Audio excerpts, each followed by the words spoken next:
नमस्कार प्रिय विद्यार्थियों, सभी को ज्ञात होगा कि कल 7 तारीख को नीट 2023 का एग्ज़ाम संपन्न हुआ, जिसका लाइव सॉल्यूशन लेकर हम आपके सामने प्रस्तुत हैं। इस एग्ज़ाम के अंदर 3 टाइप के क्वेश्चंस या हम कहें 3 सब्जेक्ट्स मेन आते हैं, जो आप सभी को मालूम है। हम नीट की बात कर रहे हैं। नीट 2023 का सॉल्यूशन हम आपके पास लेकर आए हैं कि किस तरह के क्वेश्चन आए और कैसे हम उनको करके आए हैं और उनका किस तरह का आंसर आना चाहिए था, क्या कन्फ्यूज़न है, हम उन कन्फ्यूज़न को कैसे दूर करेंगे और किस तरह से उनका सॉल्यूशन अच्छा बन पाएगा। तो देखिएगा, सबसे पहले मैं आपको एक बात बता दूं कि जो कल एग्ज़ाम हुआ नीट का, वो बहुत ही अच्छा एग्ज़ाम रहा, जिसके अंदर बहुत इजी पेपर रहा फिजिक्स का। फिजिक्स के अंदर बहुत ही आसान से प्रश्न और आसान से उनके जो आंसर थे बिल्कुल सरफेस पर आंसर थे। और जिस बच्चे ने एनसीईआरटी को अच्छी तरह से फॉलो किया है, एनसीईआरटी को अच्छी तरह से पढ़ा है और कॉन्सेप्ट्स को अच्छी तरह से सीखा है, और उसको ये पेपर बिल्कुल भी हार्ड नहीं था। मतलब इस पेपर के अंदर 50 क्वेश्चंस थे और 50 के 50 क्वेश्चंस इजीली सॉल्व हो सकते थे। एक क्वेश्चन इसके अंदर जिसके ऑप्शन गलत आए हैं, तो वो भी हम इसके अंदर डिस्कशन करेंगे कि उसका आंसर क्या आना चाहिए था, तो वो भी देखेंगे हम। यहाँ पर हम बात कर रहे हैं कि 50 क्वेश्चन है और 50 के 50 क्वेश्चन इजीली स्टूडेंट के द्वारा सॉल्व किए जा सकते हैं और उनको भी सॉल्व करने में ज़्यादा समय नहीं लगेगा, क्योंकि बहुत ही basic question, simple question, trick type question, trick से डायरेक्ट सॉल्व होते हैं। इजी से इजीएस्ट क्वेश्चन थे। थोड़ा सा माइंड और थोड़ा सा कूलनेस के साथ आपको पेपर करना था, जिससे कि आप सारे क्वेश्चंस को अटेम्प्ट कर पाते। आपको 50 क्वेश्चन मिल रहे थे, 50 में से आपको 45 क्वेश्चन अटेम्प्ट करने थे और इजीली आप इसको स्कोर कर सकते थे बहुत अच्छा। और बहुत सारे स्टूडेंट्स ने ऐसा किया भी है और लगभग जो है 45 के 45 क्वेश्चंस वो सही भी कर रहे हैं। मतलब फिजिक्स के अंदर 100% रिजल्ट बच्चों का मिल रहा है। तो स्टार्ट करते हैं, लेट्स गो। कि अपने पास में सबसे पहला जो प्रश्न है वो है सीजियम पोटेशियम। क्वेश्चन को पढ़ेंगे सबसे पहले कि सीजियम, पोटेशियम तथा सोडियम का कार्यफलन 2.14 electron volt, 2.30 electron volt and 2.75 electron volt दिया गया है। यदि आपतित विद्युत चुंबकीय विकिरण की ऊर्जा जो उसके ऊपर डाली जा रही है, उसकी ऊर्जा 2.20 इलेक्ट्रॉन वोल्ट है, तो इनमें से कौन सी प्रकाश सुग्राही सतह प्रकाश इलेक्ट्रॉन का उत्सर्जन करेगी। तो मैं आपको बता दूं कि ये जो चैप्टर है ये आपका मॉडर्न फिजिक्स का चैप्टर है, यानी आधुनिक भौतिकी का जो चैप्टर है। इसके अंदर आपने 12th क्लास के अंदर ये जो क्वेश्चन हमारा आया है, ये जो क्वेश्चन आया आपका किससे आया है, 12th क्लास के पेपर से आया है, यानी 12th से आया है। और 12th का चैप्टर कौन सा है, फोटो इलेक्ट्रिक इफेक्ट चैप्टर से ये क्वेश्चन पूछा गया है। फोटो इलेक्ट्रिक इफेक्ट चैप्टर से क्वेश्चन पूछा गया है, जिसके अंदर आपने ये चीज पढ़ी थी कि ये हमें दिया गया है कार्यफलन। कार्यफलन का वैल्यू हमें दिया गया है। किसका वैल्यू दिया गया है, कार्यफलन का वैल्यू हमें दे रखा है अलग अलग वस्तुओं के लिए, अलग अलग पदार्थों के लिए। जैसे सीजियम के लिए कितना दिया है हमें, 2.14 इलेक्ट्रॉन वोल्ट, ठीक है। और सीजियम के बाद पोटेशियम के लिए हमें दिया है 2.30 इलेक्ट्रॉन वोल्ट, और इसके बाद हमें दिया है सोडियम का, वो कितना है 2.75 इलेक्ट्रॉन वोल्ट, ठीक है।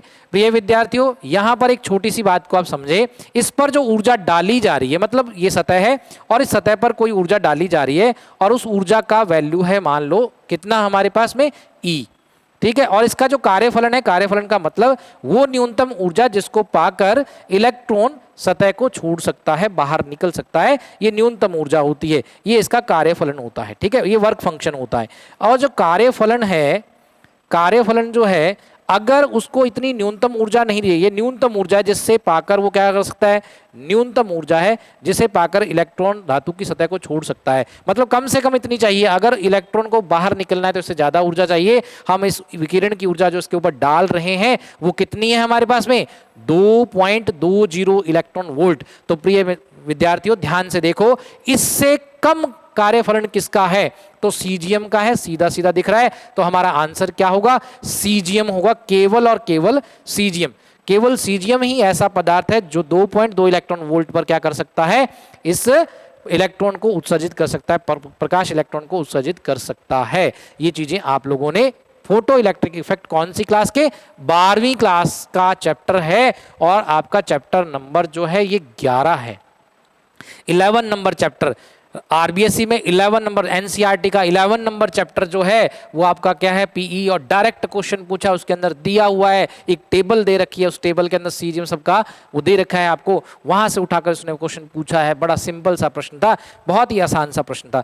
नेक्स्ट क्वेश्चन की तरफ चलते हैं। तो नेक्स्ट क्वेश्चन हमारे पास आता है, किसी बंद पृष्ठ से गुजरने वाला परिणामी चुंबकीय फ्लक्स क्या होगा? ये क्वेश्चन आपका कहां से आया? ये प्रश्न आपका आया, चैप्टर है चुंबक एवं चुंबकत्व, चुंबक एवं चुंबकत्व चैप्टर से ये प्रश्न पूछा गया है। यानी आपका चैप्टर नंबर जो है हम कहेंगे कि चैप्टर नंबर जो है आपका 6 नंबर चैप्टर है। ठीक है, 6 नंबर चैप्टर के अंदर 12th क्लास, ये भी किससे आया? 12th क्लास से क्वेश्चन आया। 12th क्लास में कौन से चैप्टर से क्वेश्चन आया है? चुंबकीय पदार्थ, चुंबकीय पदार्थ एवं चुंबकत्व, उससे ये हम कर सकते हैं इसको। और यही प्रश्न आपको मिल जाएगा, जो विद्युत अपने पास चुंबकीय फ्लक्स है, ये आपको कौन से? चुंबकीय प्रेरण में भी मिल जाएगा। किसके अंदर? चुंबकीय प्रेरण। ठीक है, प्रेरण के अंदर भी आपको ये मिल जाएगा। ठीक है, यहां पर आपके पास में ये भी क्वेश्चन किससे? 12th से पूछा। बहुत ही आसान सा बेसिक क्वेश्चन है कि चुंबकीय फ्लक्स जो है उसका मान पूछ रहा है, परिणामी कितना होगा।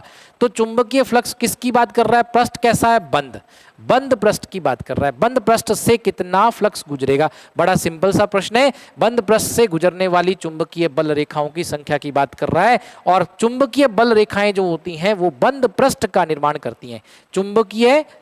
चुंबकीय बल रेखाएं जो होती हैं वो क्या करती हैं? चुंबकीय क्षेत्र रेखाएं, बल रेखाएं नहीं, क्या कहेंगे इनको? चुंबकीय क्षेत्र रेखाएं जो होती हैं वो किसका निर्माण करती हैं? चुंबकीय क्षेत्र रेखाएं। चुंबकीय क्षेत्र रेखाएं जो होती हैं वो हमेशा क्या बनाती हैं? हमेशा बंद पृष्ठ बनाती हैं। क्या बनाती हैं? हमेशा बंद पृष्ठ बनाती हैं। कैसा बनाती हैं? बंद पृष्ठ, बंद पथ बनाती हैं, पृष्ठ नहीं, क्या बनाती हैं? बंद पथ बनाती हैं, बंद पथ का निर्माण करती हैं। यानी क्लोज पाथ होता है उनका। क्लोज पाथ होता है मतलब जितनी उसके अंदर एंटर करती हैं, जितनी एंटर करती हैं उतनी उससे बाहर भी निकल जाती हैं। अर्थात किसी पृष्ठ से चुंबकीय क्षेत्र रेखाएं जितनी एंटर करेंगी उतनी बाहर निकलेंगी, तो उससे रिलेटेड फ्लक्स का वैल्यू कितना होगा? 0 होगा। सीधी सी बात है, बंद पृष्ठ से गुजरने वाले फ्लक्स का मान कितना होता है? 0 होता है। बहुत ही आसान सा प्रश्न था। किसके लिए पूछा था? कौन से चैप्टर से आया है? 12th से आया। बिल्कुल बेसिक क्वेश्चन है, बिल्कुल सीधा सा प्रश्न है। जिस विद्यार्थी ने 11th और 12th क्लास को बहुत ही तरीके से अच्छे ढंग से पढ़ा है, अच्छे से समझा है, अच्छे से उसके सभी क्वेश्चंस को पढ़ा है और चैप्टर्स को एनसीईआरटी से पढ़ा है, तो उसको किसी कोचिंग की आवश्यकता नहीं होती है, वो इजीली इसको कर पाता है। ठीक है, मतलब सेल्फ स्टडी से भी बच्चा 50 के 50 क्वेश्चन सॉल्व कर सकता है। इतने बेसिक प्रश्न पेपर में पूछे गए हैं। ठीक है, नेक्स्ट प्रश्न पे चलते हैं। नेक्स्ट प्रश्न हमारा है कि यदि परिपथ में, देखिए ये क्वेश्चन भी किससे आ रहा है? 12th क्लास से। किससे आ रहा है? 12th क्लास से क्वेश्चन आ रहा है। और कौन से चैप्टर से क्वेश्चन आ रहा है आपके पास में? चैप्टर है आपके पास में धारा। कौन सा चैप्टर है? धारा, विद्युत धारा चैप्टर है, उससे आ रहा है। चैप्टर नंबर आपका 4 नंबर चैप्टर जो विद्युत धारा से आ रहा है, करंट इलेक्ट्रिसिटी से आ रहा है। बहुत आसान सा क्वेश्चन है। यदि परिपथ में धारामापी जी कोई विक्षेप नहीं देता है, कोई विक्षेप का मतलब उससे बहने वाली धारा का मान जो है वो क्या है? 0 है।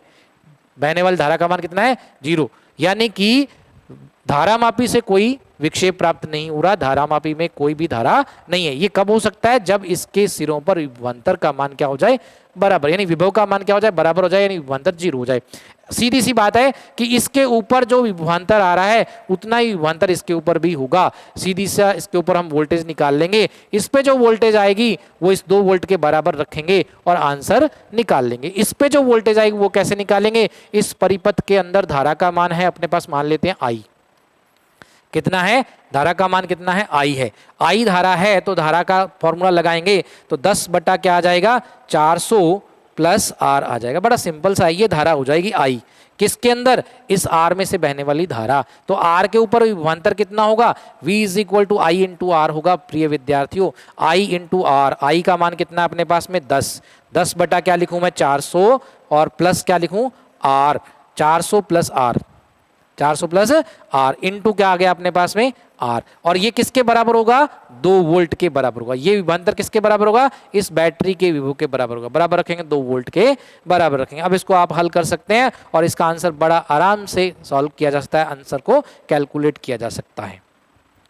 सिंपल सिंपल से प्रश्न पूछे गए थे, सिंपल से। अब इसको सॉल्व कर लेते हैं, थोड़ा बहुत ही आसान सा है, इसको सॉल्व कर लेते हैं। सॉल्व करेंगे तो क्या आएगा हमारे पास, देखो आर का वैल्यू आ रहा है, ये 2 से इसको कैंसिल कर देते हैं, 5 हो जाएगा हमारे पास में। तो 5R is equal to 10 plus R, 400 plus R, 400 plus R. तो आर इसमें से माइनस करेंगे तो 4R इज इक्वल टू क्या आ जाएगा 400, और आर हमारे पास आ जाएगा 400 डिवाइड बाय 4। बड़ा सिंपल सा क्वेश्चन था और आ जाएगा हमारा 100। आंसर क्या आ जाएगा 100, यानी 100 ओम प्रतिरोध आ जाएगा। बहुत सिंपल था। कॉन्सेप्ट क्या था कि इसके ऊपर विभवांतर का मान इसके ऊपर विभवांतर के बराबर होगा, क्योंकि इसमें से कोई धारा नहीं बह रही है। दोनों पॉइंट एक हो गए।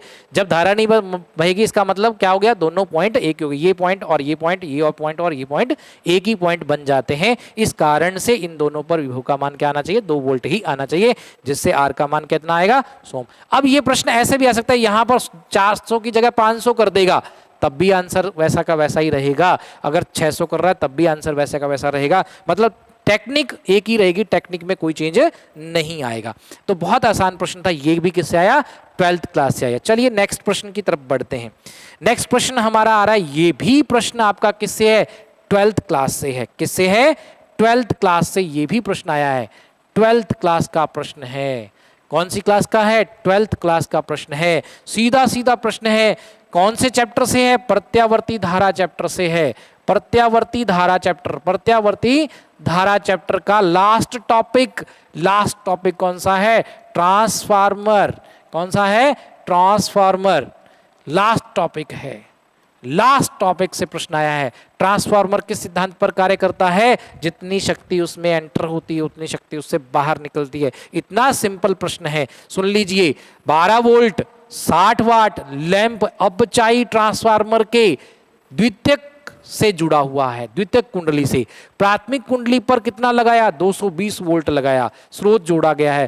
ट्रांसफार्मर को आदर्श मानकर प्राथमिक वाइंडिंग में धारा बताइए। प्राथमिक कुंडली में धारा पूछी है, प्राथमिक कुंडली में धारा पूछी है। कौन सा ट्रांसफार्मर है, अपचयी है। उससे अपने को ज्यादा कोई फर्क नहीं पड़ने वाला है। अपचयी है इसका मतलब क्या करेगा, स्टेप डाउन करेगा, कम करेगा। चलिए तो ध्यान से देखो कि आउटपुट पावर कितनी आ रही है। आउटपुट में कितना जुड़ा हुआ है, ट्रांसफार्मर बना लेते हैं। इस ट्रांसफार्मर की आउटपुट कुंडली के साथ में क्या जुड़ा हुआ है, ये ट्रांसफार्मर है। इस ट्रांसफार्मर की ये सेकेंडरी कॉइल है और ये ट्रांसफार्मर की क्या है, प्राइमरी कॉइल है। इस प्राइमरी कॉइल पर कितना जोड़ा हमने, 220 वोल्ट जोड़ा है। कितना जोड़ा है, 220 वोल्ट। इसके आउटपुट पर हमने क्या जोड़ा है, 12 वोल्ट और कितना 60 वॉट का जो है बल्ब जोड़ा है। तो आउटपुट पावर कितनी आएगी, 60। 60 से ज्यादा आएगी तो ये क्या हो जाएगा, फ्यूज हो जाएगा। यहां पर बात कर रहे हैं आउटपुट कितना मैक्सिमम आ रहा है, 60 आ रहा है। कितना आ रहा है, 60 वॉट आ रहा है। तो पावर हो गई आउटपुट। आउटपुट पावर कितना है, 60 वॉट है। बहुत सिंपल है। और इनपुट पावर कितना होगा, पी इनपुट बराबर होगा आई इंटू क्या करेंगे, 220। ये पावर बन जाएगी, वोल्टेज से गुना कर दिया। तो इनपुट पावर का मान किसके बराबर होना चाहिए, आउटपुट पावर के बराबर होना चाहिए। तो आई इंटू 220 किसके बराबर हो गया, 60 के बराबर हो गया। तो हमारे पास आंसर आ गया आई बराबर 60 बटा 220। जब हम इसको सॉल्व करेंगे तो वैल्यू आ जाएगी आपके पास में कितनी, 0 कैंसिल कर देते हैं तो 0.27 आंसर आ जाएगा। 0.27 एम्पियर कितना आ जाएगा, 0.27 एम्पियर। बहुत इजी प्रश्न था, इस तरह से हम इसको सॉल्व कर सकते हैं। इजी क्वेश्चन, क्वेश्चन कहाँ से आया? 12th क्लास से आया, सीधा डायरेक्ट क्वेश्चन है, बुक के अंदर बहुत आसान सा प्रश्न दिया हुआ है। चलिए नेक्स्ट पे चलते हैं। ये प्रश्न फिर आपका कौन सी क्लास से है? 12th क्लास से है। मैं आपको बार बार एक ही चीज बता रहा हूं, देखो कौन से क्वेश्चन आ रहे हैं 12th क्लास से, यानी मतलब आप 24 क्वेश्चन या 25 क्वेश्चन 12th के होते हैं और 24 से 25 क्वेश्चन ही किसके आते हैं? 11th के आते हैं। अगर कोई विद्यार्थी 12th क्लास का है और वो नीट करना चाहता है तो वो आराम से, अगर 12th क्लास को भी अच्छी तरह से रिपीट करता है और 11th के कुछ टॉपिक्स को कर लेता है तो भी वो नीट के अंदर फिजिक्स में अच्छा स्कोर कर सकता है और उसको फाइट कर सकता है। ठीक है, चलिए एक पूर्ण तरंग दिष्टकारी चैप्टर कौन सा है? सेमीकंडक्टर यानी कि अर्धचालक। कौन सा चैप्टर है? अर्धचालक चैप्टर है, अर्धचालक युक्तियां। कौन सा चैप्टर है? अर्धचालक युक्तियां चैप्टर है। चैप्टर का नाम है यानी कि सेमीकंडक्टर। चैप्टर कौन सा है? सेमीकंडक्टर। ठीक है, सेमीकंडक्टर चैप्टर है। कौन सा चैप्टर है? सेमीकंडक्टर चैप्टर है। उस चैप्टर से ये प्रश्न आया है, बड़ा सिंपल सा प्रश्न। कहता है एक पूर्ण तरंग दिष्टकारी परिपथ में 2 पीएन डायोड जुड़े हुए हैं, एक मध्य निकासी ट्रांसफार्मर जुड़ा हुआ है, उसके साथ एक संधारित्र जुड़ा हुआ है, एक लोड रेजिस्टेंस जुड़ा हुआ है, और इनसे कौन सा घटक दिष्टकारी निर्गत प्रत्यावर्ती श्रृंखला रिपल को खत्म करेगा? निर्गत में से, निर्गत दिष्टकारी धारा में से प्रत्यावर्ती रिपल, जिसको हम कहते हैं रिपल यानी ऊर्मिका, क्या कहते हैं?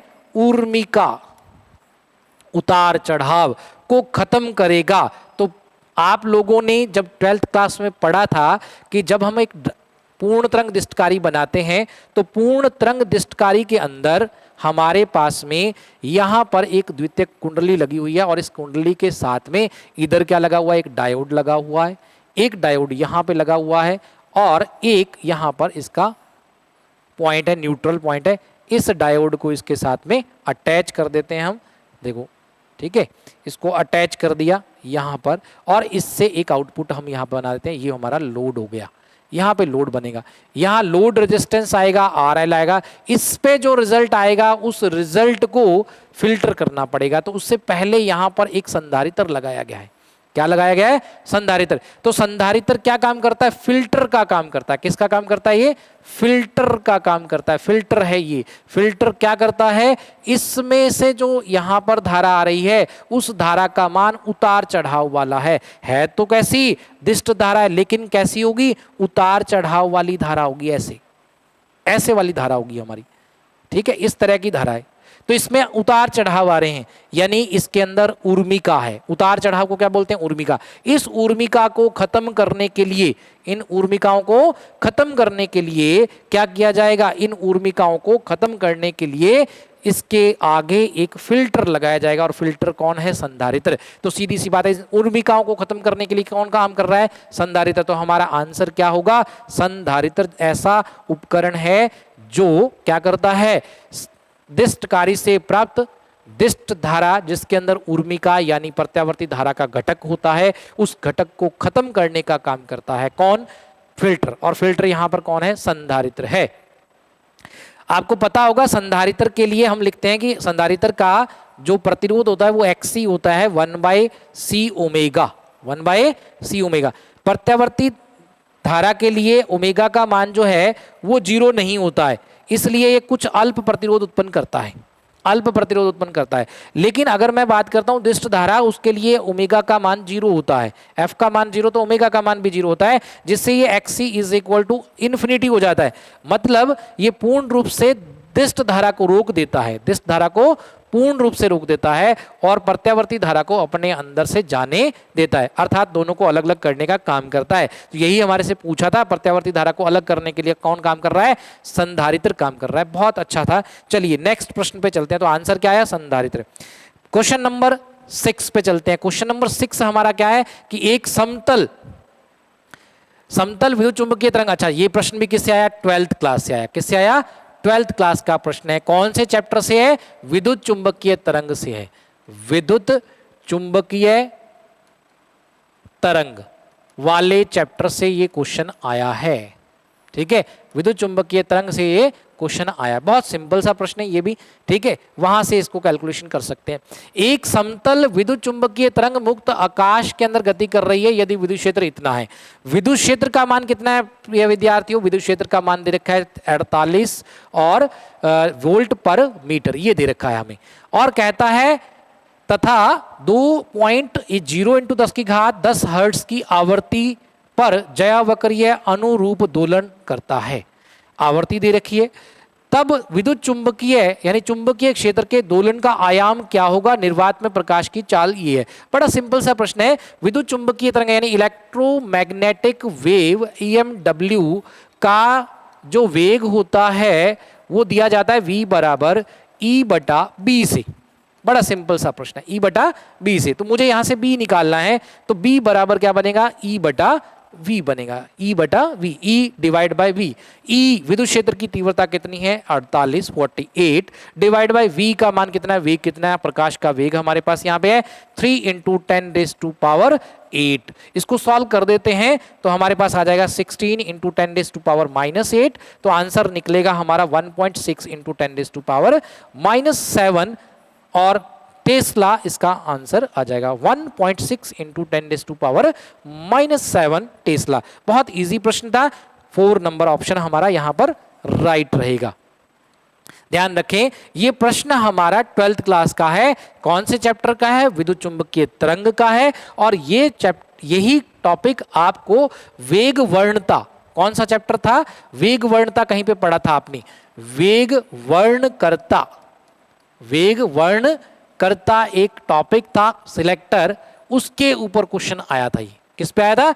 वेग वर्ण करता यानी कि वेलोसिटी सिलेक्टर चैप्टर आपका है कौन सा? चुंबकीय गुण, धारा के चुंबकीय गुण वाला जो चैप्टर है आपका साइक्लोट्रॉन, जिसके अंदर है चैप्टर नंबर आपका जो 5 है, उसके अंदर ये दिया हुआ वेग वर्णता। तो वहां से भी हम इसको वैल्यू को निकाल सकते हैं। वेलोसिटी सेलेक्टर, यही फॉर्मूला उसका भी होता है, वेलोसिटी सेलेक्टर का भी होता है, वहां से भी कैलकुलेशन हो सकता है। नेक्स्ट क्वेश्चन आता है, क्वेश्चन नंबर है हमारे पास में 7 नंबर क्वेश्चन हमारा क्या है? चलिए 7 नंबर प्रश्न हमारा फिर आता है। ये प्रश्न आपका है 11th क्लास का। कौन सी क्लास का? 11th क्लास का, चैप्टर नंबर 2। चैप्टर नंबर 2 कौन सा है?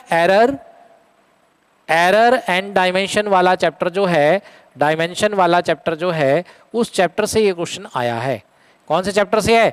एरर एंड डायमेंशन, यानी कि विमा मात्रक वाला जो चैप्टर है, विमा एवं मात्रक वाला जो चैप्टर है, मात्रक एवं विमा, उस चैप्टर से यानी चैप्टर नंबर 2 से ये प्रश्न आता है। बहुत इजी प्रश्न है, बहुत इजी। क्या पूछ रहा है? Percentage error. क्या क्या दे रखा है अपने को? एक धात्विक तार का द्रव्यमान दे रखा है, एक धात्विक तार की त्रिज्या दे रखी है, और एक धात्विक तार के लिए हमें क्या दे रखा है? उसका लंबाई दे रखा है। तो कहता है घनत्व मापन में कितना अधिकतम संभव त्रुटि होगा? अधिकतम की बात कर रहा है। प्रिय विद्यार्थियों, क्लास में हमेशा बताया जाता है अधिकतम जब भी ज्ञात करना होगा तो त्रुटियों का योग किया जाता है। तो यहाँ पर हम क्या करते हैं? परसेंटेज एरर निकालनी है, अधिकतम प्रतिशत त्रुटि को ज्ञात करना है। तो देखिए सबसे पहले घनत्व का फॉर्मूला लिखते हैं। घनत्व D बराबर होता है द्रव्यमान बटा में आयतन। द्रव्यमान बटा में आयतन। धात्विक तार है तो एक सिलिंड्रिकल तार है जिसका त्रिज्या कितना दिया हुआ है अपने को? त्रिज्या दे रखी है R, और उसका हमें दे रखा है ऊंचाई H। तो क्या मैं इसका आयतन लिख सकता हूं? आयतन होगा मेरे पास में M बटा में कितना हो जाएगा? πr²h। किसका हो जाएगा? घनत्व का। अब मैं यहां पर फॉर्मूला लगाऊंगा, delta D/D into 100 is equal to delta M/m into 100 plus delta 2 into delta R/r into 100 और प्लस डेल्टा H/h इंटू 100। बड़ा सिंपल प्रश्न है। अब देखिए डेल्टा M का वैल्यू यहाँ पे दिया हुआ है। डेल्टा M कितना है हमारा? 0.002। यहाँ पे प्लेस करते जाते हैं। 0.002 डिवाइड बाय M कितना है? 0.4 इंटू 100 प्लस दूसरे पे चलते हैं, क्या आ जाएगा? 2 इंटू R कितना दिया हुआ? Delta R 0.01। 2 into 0.001 divide by कितना है हमारे पास में 0.3 मल्टीप्लाई विद 100 प्लस, चलिए किस पे चलते हैं, h पे चलते हैं। h कितना दिया हुआ है 0.02 डिवाइड बाय कितना 5 मल्टीप्लाई कितना 100। सॉल्व करेंगे देखिए ये बनेगा हमारे पास में कितना, ये बनेगा 2/4, कितना 2/4 प्लस ये कितना बनेगा 2/3, कितना बनेगा 2/3 प्लस ये कितना बनेगा 2/5, कितना बनेगा 2/5। अगर हम इसका एलसीएम ले लें तो एलसीएम कितना बन जाएगा, एलसीएम कितना बन जाएगा 60, कितना बन जाएगा 60। और एलसीएम लेके इसको अगर हम सॉल्व करें तो हमारा आंसर क्या बन रहा है, देखिए 60 बन जाएगा एलसीएम, कितना बन जाएगा 60 बन जाएगा एलसीएम, या आप उसको 30 भी कह सकते हो, उसको 2 से कट करके भी आप इसको सॉल्व कर सकते हो। मैं 60 से कर लेता हूं इसको, 60 एलसीएम बन जाएगा, 4 से कट करेंगे, ठीक है, और सॉल्व करेंगे कितना आ जाएगा 30 प्लस 3 से डिवाइड करेंगे 20 इंटू 2 40 प्लस 5 से डिवाइड करेंगे, ठीक है, 5 से डिवाइड करेंगे तो हो जाएगा अपने पास में 24, कितना आ जाएगा 24 ऐड करेंगे तो कितना हो जाएगा 50 प्लस 74, कितना हो जाएगा 74 डिवाइड बाय 60, 74 नहीं 94, कितना हो जाएगा 94, कितना हो जाएगा 94/60, 94/60 को सॉल्व करें तो 1.6% हमारा आंसर आ जाएगा, 1.6% आंसर आएगा हमारा 1.6%। बहुत इजी प्रश्न था, कौन से चैप्टर का था, सेकेंड चैप्टर, क्लास कौन सी थी हमारे पास में 11th।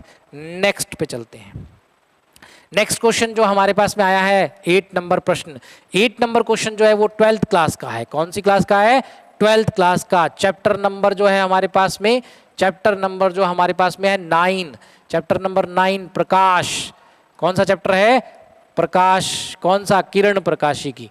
कौन सा चैप्टर, ये किरण प्रकाशिकी से आया है, किरण प्रकाशिकी से। कौन से चैप्टर से, किरण प्रकाशिकी से आया है। बहुत इजी प्रश्न है, बहुत ही आसान सा प्रश्न है। कह रहा है वायु में प्रकाश T1 समय में x दूरी तय करता है तथा अन्य सघन माध्यम में T2 दूरी तय करता, T2 समय में कितना 10x दूरी तय करता है। इस माध्यम के लिए क्रांतिक कोण का मान क्या होगा, क्रांतिक कोण पूछा जा रहा है, माध्यम के लिए कितना आएगा, क्रांतिक कोण माध्यम के लिए पूछा जा रहा है। बड़ा सिंपल सा प्रश्न है, आप लोगों ने क्रांतिक कोण की परिभाषा पढ़ी थी। क्रांतिक कोण में क्या होता है, जब कोई प्रकाश किरण सघन माध्यम से, कौन से माध्यम से, सघन से किस में जाती है, विरल माध्यम में जाती है। कौन से में जाती है, विरल में जाती है, तो वो क्या करती है, अभिलंब से क्या होती है, दूर हटती है। अभिलंब से क्या होती है, दूर हटती है। इधर जाना चाहिए था, वो दूर हट गई, इधर चली गई, ठीक है। ये कोण होता है आई। हमने इसकी परिभाषा पढ़ी थी, याद करो, आप लोगों ने एक परिभाषा पढ़ी है कि वह कोण जिस पर इस अपवर्तन कोण का मान कितना हो जाता है, 90 डिग्री हो जाता है, उसे क्या कहते हैं, हम क्रांतिक कोण कहते हैं। तो आपने एक फॉर्मूला बनाया था, साइन IC बराबर होता है 1/n, सघन का विरल माध्यम के सापेक्ष अपवर्तनांक, अर्थात हमारे पास इसका फॉर्मूला बनता है V2/V1, यानी कि सघन माध्यम में, सघन माध्यम में ऊपर आ जाएगा सघन माध्यम में वेग और नीचे आ जाएगा किसके अंदर, विरल माध्यम में वेग। किसके अंदर, विरल माध्यम में वेग आ जाएगा। तो वेग क्या होता है हमारे पास में, वेग होता है हमारे पास दूरी बटा समय। तो लगा दीजिए फॉर्मूला जल्दी से, साइन IC बराबर वेग दूरी बटा समय। तो देखिए सघन माध्यम में दूरी कितनी तय कर रहा है, वो 10x, समय कितना रहेगा T2, तो यहाँ आ गया 10x बटा T2 इंटू विरल माध्यम में कितनी दूरी तय कर रहा है, x, कितना समय ले रहा है T1, x कट गया तो आंसर आ गया sine IC is equal to sine, bracket में लिख देंगे हम 10T1 डिवाइड बाई T2। बड़ा सिंपल सा प्रश्न था, आंसर कितना आया हमारे पास में, फर्स्ट ऑप्शन। इजी प्रश्न, बहुत इजी प्रश्न है, बहुत आसान सा प्रश्न है। ऐसे प्रश्न जो है सीधे डायरेक्ट पूछे जा रहे हैं आपसे, बहुत ही आसान से क्वेश्चन है। चलिए नेक्स्ट पे चलते हैं। नेक्स्ट क्वेश्चन हमारे पास में आ रहा है, ये भी 12th क्लास का प्रश्न है। कौन सी क्लास का है, 12th क्लास का क्वेश्चन है। चैप्टर नंबर 1 से पूछा गया है। चैप्टर नंबर 1 से पूछा गया है। कौन से विद्युत क्षेत्र से पूछा गया है, विद्युत क्षेत्र से क्वेश्चन पूछा गया है, विद्युत क्षेत्र चैप्टर से। और कौन से टॉपिक पे पूछा है, द्विध्रुव पर पूछा है। किस पर पूछा है, द्विध्रुव पर क्वेश्चन पूछा है। बड़ा सिंपल प्रश्न है ये भी। एक विद्युत द्विध्रुव को 2 × 10⁵ न्यूटन प्रति कूलाम तीव्रता के विद्युत क्षेत्र में 30 डिग्री कोण पर रखा गया है। ऐसी कितने डिग्री कोण है, 30 डिग्री कोण है। कितनी तीव्रता है, ई यहाँ पे दे रखा है, ठीक है। तो ई का मान कितना दिया हुआ अपने को, ये पी है। ई का मान कितना दिया हुआ अपने को, 2 × 10⁵ दिया हुआ है, ये ई है। विद्युत क्षेत्र दिया हुआ है, ठीक है, 30 डिग्री कोण पे रखा हुआ है।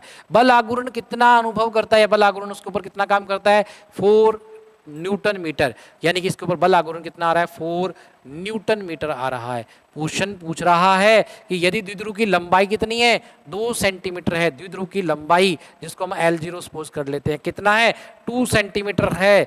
तो बताइए द्विध्रुव पर आवेश कितना होगा, द्विध्रुव पर आवेश कितना होगा पूछ रहा है। द्विध्रुव पर आवेश का मान पूछ रहा है।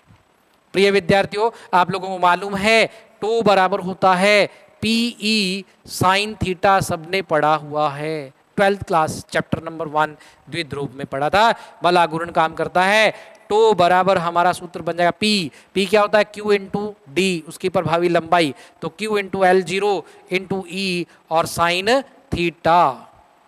टो का मान हमें दिया हुआ है कितना है, 4 और Q का मान हमें कितना दिया हुआ है, Q का मान हमें कितना दिया हुआ है, चलिए 4 = Q कैलकुलेट करना है। L कितना दिया हुआ है हमें, 2 सेंटीमीटर × 10⁻² मीटर, इंटू E कितना दिया हुआ है हमें, 2 × 10⁵, 2 × 10⁵ इंटू sin 30 का वैल्यू कितना है, 5.5 दिया हुआ है क्वेश्चन के अंदर। फिर भी हम यहाँ पे यूज कर लेते हैं 1/2 sin 30 का वैल्यू 1/2, तो ये 2 कैंसिल हो जाएगा, 2 और इस 2 को डिवाइड करोगे तो आपके पास में कितना आ जाएगा, Q = ऊपर माइनस हो जाएगा, यहाँ पर 3 रहेगा, तो 4/2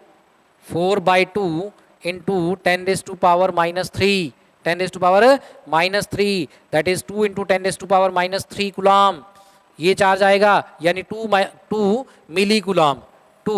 मिली कूलाम हमारा आंसर आ जाएगा। First option is right. Next प्रश्न पे चलते हैं।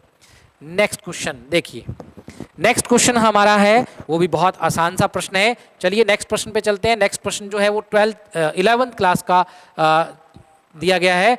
11th क्लास का चैप्टर नंबर है 9, चैप्टर नंबर है 9, चैप्टर का नाम है प्रत्यास्था। क्या है, प्रत्यास्थता, प्रत्यास्थता। चैप्टर का नाम है इलास्टिसिटी, इलास्टिसिटी, चैप्टर का नाम है इलास्टिसिटी। इलास्टिसिटी चैप्टर है, चैप्टर नंबर 9। बहुत आसान सा प्रश्न पूछा। माना एक तार को किसी छत से दृढ़ आधार से लटकाया गया है तथा इसके मुक्त सिरे से W भार बांधकर खींचा जाता है। ए अनुप्रस्थ काट है, क्षेत्रफल है कि तार के किसी बिंदु पर अनुदैर्ध्य प्रतिबल का मान क्या होगा। अनुदैर्ध्य प्रतिबल का मान क्या होगा, अनुदैर्ध्य प्रतिबल का मान क्या होगा। तार है, तार का ऊपर भार कितना लटकाया, W, जो कि बल हो गया हमारा, और इसका अनुप्रस्थ काट कितना है, A है। और प्रतिबल का सूत्र क्या होता है, प्रतिबल बराबर होता है बल बटा क्षेत्रफल, बल बटा क्षेत्रफल। सिंपल सा प्रश्न था।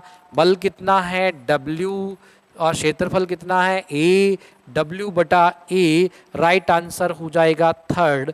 बिल्कुल सिंपल प्रश्न पूछा था, नॉर्मल प्रश्न था। चलिए नेक्स्ट प्रश्न पे चलते हैं। ये भी बहुत अच्छा क्वेश्चन है। कौन से है, 12th क्लास से है, और चैप्टर नंबर हमारा है हाइड्रोजन स्पेक्ट्रम यानी एटम। एटम चैप्टर नंबर हमारा कौन सा है, 12, चैप्टर नंबर 12 है एटम।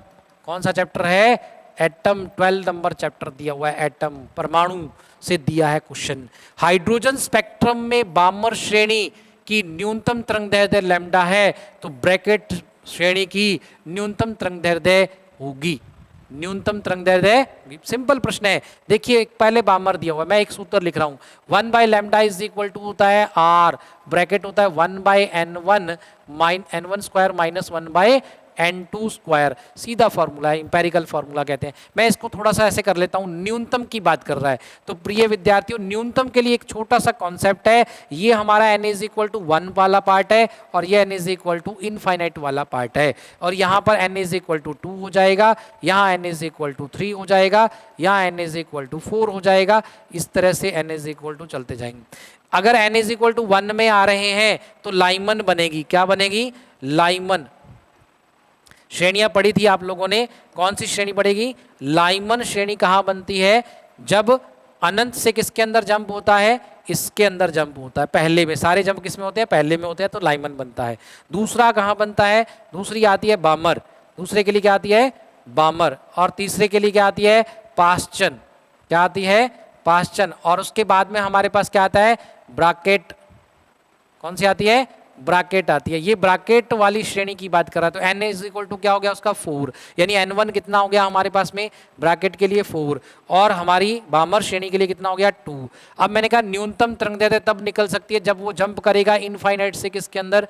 फर्स्ट में, यानी कि इनफाइनाइट से n इज इक्वल टू 1 में, या इनफाइनाइट से n इज इक्वल टू 4 में जंप करेगा, तभी उसकी न्यूनतम तरंगदैर्घ्य आ सकती है। तो मैं n2 को गायब कर देता हूँ, क्योंकि 1 बाई इनफाइनाइट क्या होगा? 0 होगा, तो इसको हम हटा देते हैं। तो यहाँ पर हमारा फॉर्मूला बन जाएगा सिंपल सा, lambda is equal to n square divide by r। ये फॉर्मूला बनता है n square divide by r। तो मैंने कहा बामर श्रेणी है, तो उसके लिए लिखेंगे लैम्डा b कर देते हैं, और दूसरा हमारा कौन सा है? ब्रैकेट श्रेणी है, तो उसके लिए लैम्डा बी आर कर देते हैं। ठीक है, लैम्डा बी आर। तो n किसका हो जाएगा? बामर श्रेणी के लिए n का वैल्यू कितना है? 2 है। कितना है? 2। तो यहाँ पे 2 पुट कर देते हैं। 2 का स्क्वायर कितना हो जाएगा? 4 डिवाइड बाई ब्रैकेट के लिए कितना है हमारे पास में? 4 है। 4 का स्क्वायर कितना हो गया हमारे पास में? 16। 4 का स्क्वायर कर देंगे कितना आ जाएगा हमारे पास? 16। ठीक है, इस तरह से इसको सॉल्व करेंगे कितना आ जाएगा? 4। तो एक्चुअल में हमारे पास में लैम्डा बी आर जो है, दैट इज ब्रैकेट का वैल्यू कितना होगा? लैम्डा बी के इक्वल होगा, मतलब 4 into lambda B. 4 into lambda B मतलब जो हमें बामर की दी हुई है न्यूनतम तरंगदैर्घ्य, उसको लैम्डा से 4 से मल्टीप्लाई कर देंगे, तो हमारा आंसर क्या होगा? थर्ड ऑप्शन राइट होगा। बहुत सिंपल प्रश्न था ये भी।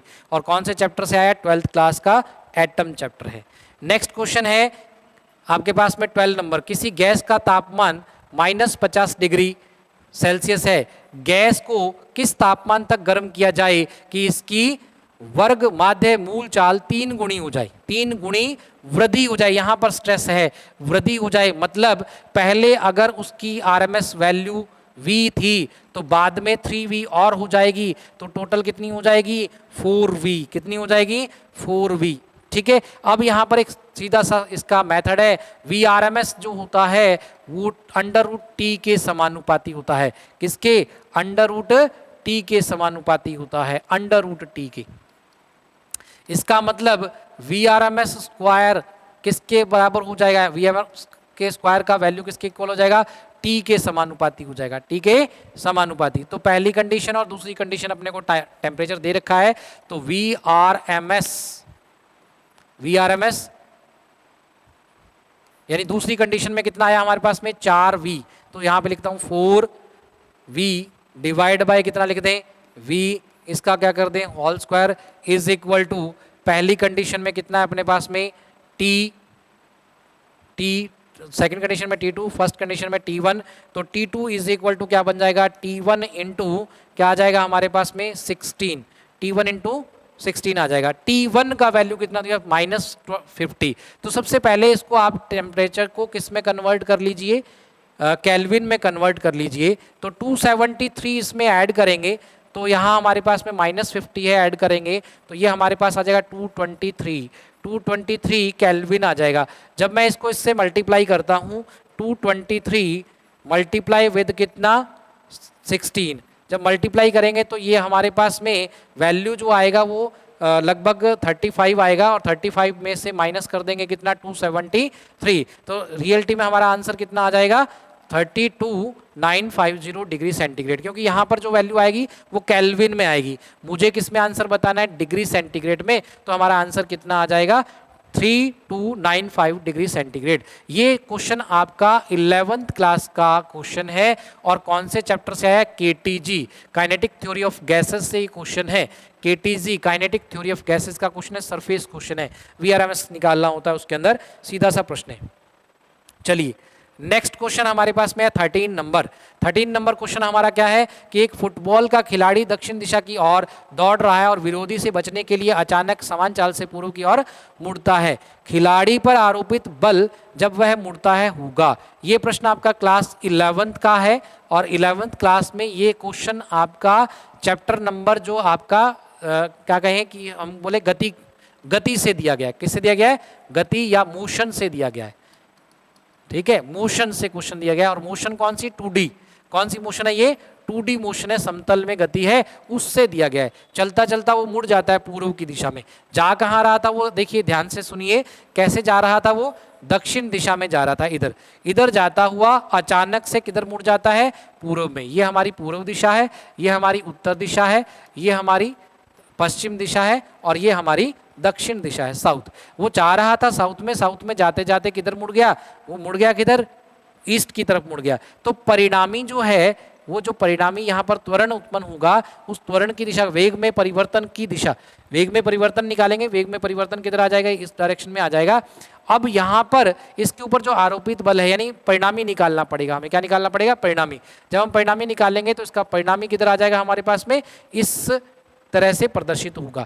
इसको सॉल्व करने के लिए सबसे पहले इसकी दिशा को परिवर्तित करते हुए हम इधर ले लेंगे और इसको हल करेंगे तो हमारा जो आंसर जो रहेगा वो किधर रहेगा? इस डायरेक्शन में रहेगा।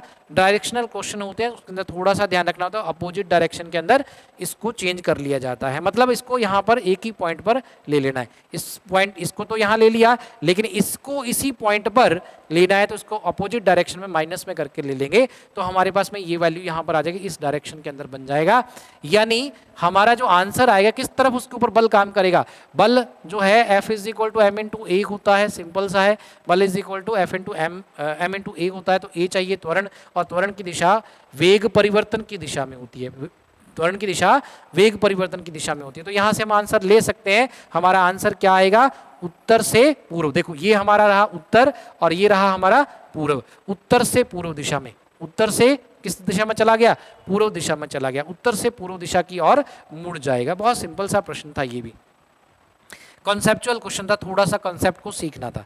चलिए नेक्स्ट क्वेश्चन हमारे पास में आ रहा है, समान लंबाई के खुले पाइप। क्वेश्चन है 11th क्लास का और कौन से चैप्टर से है?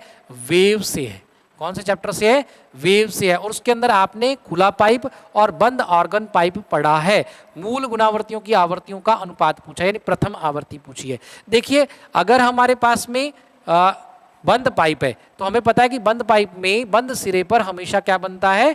नॉड बनता है। और यहाँ पर क्या बनता है? Anti Nord. ये नॉड बना। एक एंटी नॉड और नॉड के बीच की जो दूरी होती है वो λ/4 होती है। प्रिय विद्यार्थियों कितनी होती है? λ/4। और इसकी लेंथ अपने को दी हुई है l। कितनी दी हुई है? l। तो l इज इक्वल टू हमारे पास क्या बन जाएगा? λ/4 बन जाएगा। तो यहाँ से मैं लैम्डा का मान निकालूं तो क्या बन जाएगा? 4l बन जाएगा। लैम्डा का मान कितना बन जाएगा मेरे पास में यहाँ पे? 4l। Lambda is equal to बन जाएगा 4l। अब मुझे यहाँ पर निकालनी है उसकी आवर्ती। आवर्ती क्या होती है? आवर्ती n बराबर होता है वेग बटा तरंग दैर्ध्य। तो वेग उसका v है ध्वनि का और तरंग दैर्ध्य कितनी है हमारे पास में? 4l। तो यहाँ आ जाएगी 4l। ये कौन सी के लिए? बंद पाइप के लिए। कौन सी के लिए? बंद पाइप की पहली आवर्ती है। ठीक है, 4l हो जाएगा v डिवाइड बाय 4l। ठीक है, नेक्स्ट हमारे पास में क्या आ जाएगा? ये बन गया हमारा बंद पाइप के लिए। अगर पाइप खुली हुई है, कैसी पाइप है? खुली हुई पाइप है, तो उसके अंदर हम क्या कर सकते हैं? खुली हुई पाइप के अंदर हम यहाँ पर देखेंगे, अगर पाइप कैसा है? ओपन पाइप है, तो ओपन पाइप के अंदर क्या बन सकती है? लंबाई इसकी भी कितनी दी हुई है? l दी हुई है। ठीक है, ओपन पाइप में क्या बन सकता है? कम से कम एक क्या बनेगा? एंटी नॉड दो एंटी नॉड बनेंगे और एक नॉड बनेगा। कम से कम एक नॉड बनेगा और दो एंटी नॉड बनेंगे, इससे कम नहीं बन सकते हैं। तो ये हो गया हमारे पास में λ/2। कितना हो गया? λ/2। तो यहाँ से लैम्डा का वैल्यू हो गया 2l। और अगर मैं यहाँ पर खुली पाइप की बात कर रहा हूँ, खुले पाइप की बात कर रहा हूँ, तो मेरे पास में क्या आ जाएगा? खुली पाइप है, उसके लिए आ जाएगा v/2l। v/2l 12, ये आ जाएगी फंडामेंटल फ्रीक्वेंसीज। डिवाइड करनी है, अब और कुछ नहीं है, सिंपल सा क्या है, खुले पाइप और बंद पाइप। खुले पाइप में कितना है V/12, तो ये n खुली हो जाएगी, डिवाइड बाय बंद हो जाएगी, n का बंद ले लेते हैं और इसको लिख लेते हैं, कितना आ जाएगा V/12 और इनटू में क्या कर देते हैं 2L यानी 4L डिवाइड बाय V। तो हमारा आंसर हो जाएगा, V से V कैंसिल हो जाएगा, L कैंसिल हो जाएगा और ये 2 कैंसिल हो जाएगा, मीन्स दैट 2:1, 2:1 का आंसर आ जाएगा। बहुत सिंपल था। इसको आप ऐसे भी लर्न कर सकते हो, जो हम देखेंगे तो सम आवर्तियां और विषम आवर्तियां, ठीक है। खुली पाइप जो होती है उसके अंदर सम आवर्तियां बनती हैं और बंद पाइप जो होती है उसके अंदर सभी आवर्तियां बनती हैं। तो आप वहां से पहले क्या निकाल सकते हैं, वहां से भी आपका आंसर आ जाएगा। चलिए नेक्स्ट प्रश्न पे चलते हैं। बहुत आसान सा प्रश्न था ये भी, सीधा बुक का क्वेश्चन है, बुक के अंदर दिया गया है। चलिए नेक्स्ट क्वेश्चन पे चलते हैं। नेक्स्ट हमारे पास क्वेश्चन है, ये 11th क्लास का क्वेश्चन है और 11th क्लास में ये हमें चैप्टर कौन से में मिलेगा, चैप्टर मिलेगा हमारे को 6 नंबर चैप्टर, चैप्टर नंबर कौन से मिलेगा 7 में मिलेगा। 7 नंबर जो चैप्टर है दृढ़ पिंड गति की, कौन से में है, दृढ़ पिंड गति की, दृढ़ पिंड गति की जो चैप्टर है उसके अंदर मिलेगा, रिजिड बॉडी में मिलेगा। रिजिड बॉडी में किसी वृत्त की परिधि पर गतिमान एक पिंड का कोणीय त्वरण, वृत्त की गति पर, अच्छा ये आपको इसमें भी मिल सकता है और ये आपको किस में मिल सकता है, मोशन में, सर्कुलर मोशन में, वृत्तीय गति में भी मिल सकता है, वृत्तीय गति के अंदर भी आपको ये मिल जाएगा क्वेश्चन, ठीक है, दोनों में आता है। तो कहता है कि इस सर्कल के ऊपर कोई परिधि पर कण गति कर रहा है तो उसका वेग v हो गया, उसके ऊपर जो कोणीय त्वरण पैदा होगा उसकी दिशा क्या होगी, तो कोणीय त्वरण, कोणीय वेग, ये सभी कौन से होते हैं, घूर्णन अक्ष के अनुदिश रहते हैं, मतलब ये एक्सियल वेक्टर होते हैं। कौन से होते हैं, एक्सियल वेक्टर, अक्षीय सदिश होते हैं, इसलिए घूर्णन अक्ष के अनुदिश ही इनकी क्या रहती है, जो है इनकी दिशा रहती है। तो दिशा क्या आएगी, घूर्णन अक्ष के अनुदिश। चलिए अक्षीय सदिश होता है। चलिए नेक्स्ट पे चलते हैं। क्वेश्चन नंबर है 16 नंबर क्वेश्चन 12th क्लास का है। कौन सी क्लास का है, 12th का। कौन से का, अर्धचालक से। फिर ये क्वेश्चन किससे आया, अर्धचालक से आया। किससे आया, अर्धचालक से। बहुत अच्छा प्रश्न है। फोटोवोल्टिक युक्तियां प्रकाशिक विकिरण को विद्युत धारा में परिवर्तित कर सकती हैं। बिल्कुल, फोटो सेल जो होता है क्या करता है, प्रकाश धारा में बदलता है। किसको, प्रकाश को। प्रकाश को प्रकाश धारा, विद्युत धारा में परिवर्तित कर देता है। कौन, फोटोवोल्टीय युक्तियां जो होती हैं। दूसरा कहता है जेनर डायोड भंजन क्षेत्र में पश्चदेशिक बायस के अंतर्गत कार्य करने के लिए बनाया गया है। किसके अंदर, भंजन क्षेत्र में पश्च, बिल्कुल राइट है, क्योंकि जेनर डायोड जो होता है वो किस में वर्क करता है, जो रिवर्स बायस में ही कार्य करता है हमेशा, और ब्रेकडाउन वोल्टेज पर कार्य करता है, भंजन क्षेत्र में काम करता है। ठीक है, तो ये स्टेटमेंट भी हमारी यहाँ पर क्या है, सही है। इसका मतलब दोनों स्टेटमेंट क्या है, सही है। देखिए हमारा आंसर क्या होगा, सही आंसर को चुन लेते हैं। क्या आंसर है, दोनों कथन फर्स्ट और सेकंड सही हैं। दोनों कथन फर्स्ट एंड सेकंड क्या है, सही हैं। चलिए नेक्स्ट प्रश्न पे चलते हैं। क्वेश्चन नंबर 17 नंबर प्रश्न पे चलते हैं। यदि बंद पृष्ठ के लिए E.ds का मान 0 है, E.ds यानी कि विद्युत फ्लक्स, विद्युत फ्लक्स की बात कर रहा है। विद्युत फ्लक्स कितना है, 0 है। विद्युत फ्लक्स 0 है तो इसका मतलब हम क्या क्या चीजें कर सकते हैं कि पृष्ठ के अंदर या तो आवेश 0 है, कुल आवेश कितना है, 0, तब फ्लक्स 0 हो सकता है। क्लियर है। दूसरा नंबर, पृष्ठ के अंदर कोई आवेश ही नहीं है तब भी 0 हो सकता है। कुल आवेश 0 होना चाहिए किसी भी तरीके से, तो फ्लक्स 0 हो सकता है। ठीक है। और क्या हो सकता है कि अगर इस पृष्ठ के अंदर जितनी बल रेखाएं एंटर कर रही हैं उतनी इससे बाहर भी निकल रही हूं, मतलब विद्युत बल रेखाएं जितनी इसके अंदर एंटर कर रही हैं उतनी बाहर निकल रही हो, तब भी फ्लक्स का मान कितना होगा, 0 होगा। यानी E का मान 0 होने पे भी 0 हो सकता है, DS का मान 0 होने पे भी 0 हो सकता है, और EDS दोनों अगर समांतर है तब भी 0 हो सकता है। ये सारी कंडीशन आ रही हैं। ठीक है, तो यहां पर देखिए 0 हो सकता है। अब अपने क्या क्या चीजें दे रखी हैं, पृष्ठ के अंदर एक समान विद्युत क्षेत्र आवश्यक है, एक समान विद्युत क्षेत्र आवश्यक है। अगर एक समान विद्युत क्षेत्र होगा तो पृष्ठ का क्षेत्रफल 0 नहीं हो सकता, विद्युत क्षेत्र भी 0 नहीं है तो फ्लक्स उसमें 0 नहीं हो सकता है। तो पहला ऑप्शन तो हो गया गलत। पृष्ठ में प्रवेश करने वाली फ्लक्स रेखाओं की संख्या दूर छोड़ने वाली फ्लक्स रेखाओं की संख्या के बराबर होनी चाहिए, बिल्कुल राइट है, यही होना चाहिए। पृष्ठ पर विद्युत क्षेत्र का परिमाण नियत है, अगर पृष्ठ पर विद्युत क्षेत्र का परिमाण नियत है, पृष्ठ का क्षेत्रफल 0 नहीं है, तो दोनों का डॉट करेंगे और इंटीग्रेशन निकालेंगे तो 0 नहीं हो सकता है, तो ये भी गलत है। सभी आवेश पृष्ठ के अंदर हैं, अगर अंदर है तो फ्लक्स 0 हो ही नहीं सकता है, तब भी ये संभव नहीं है। आवेश कौन से बताए हैं ये नहीं बताया है, आवेश अगर बताता, कुल आवेश की बात करता तब हम बता सकते थे। तो हमारा आंसर राइट क्या होगा, पृष्ठ में प्रवेश करने वाली फ्लक्स रेखाओं की संख्या उससे बाहर जाने वाली संख्याओं के बराबर है, इसलिए उसके अंदर फ्लक्स का मान कितना है, 0 है। ये आपका 12th क्लास का चैप्टर है। 12th का क्वेश्चन आया, चैप्टर नंबर 1 से आया, चैप्टर नंबर 1 से आया, किससे ऊपर, गाउस के नियम से संबंधित है, फ्लक्स और किससे, गाउस के नियम से।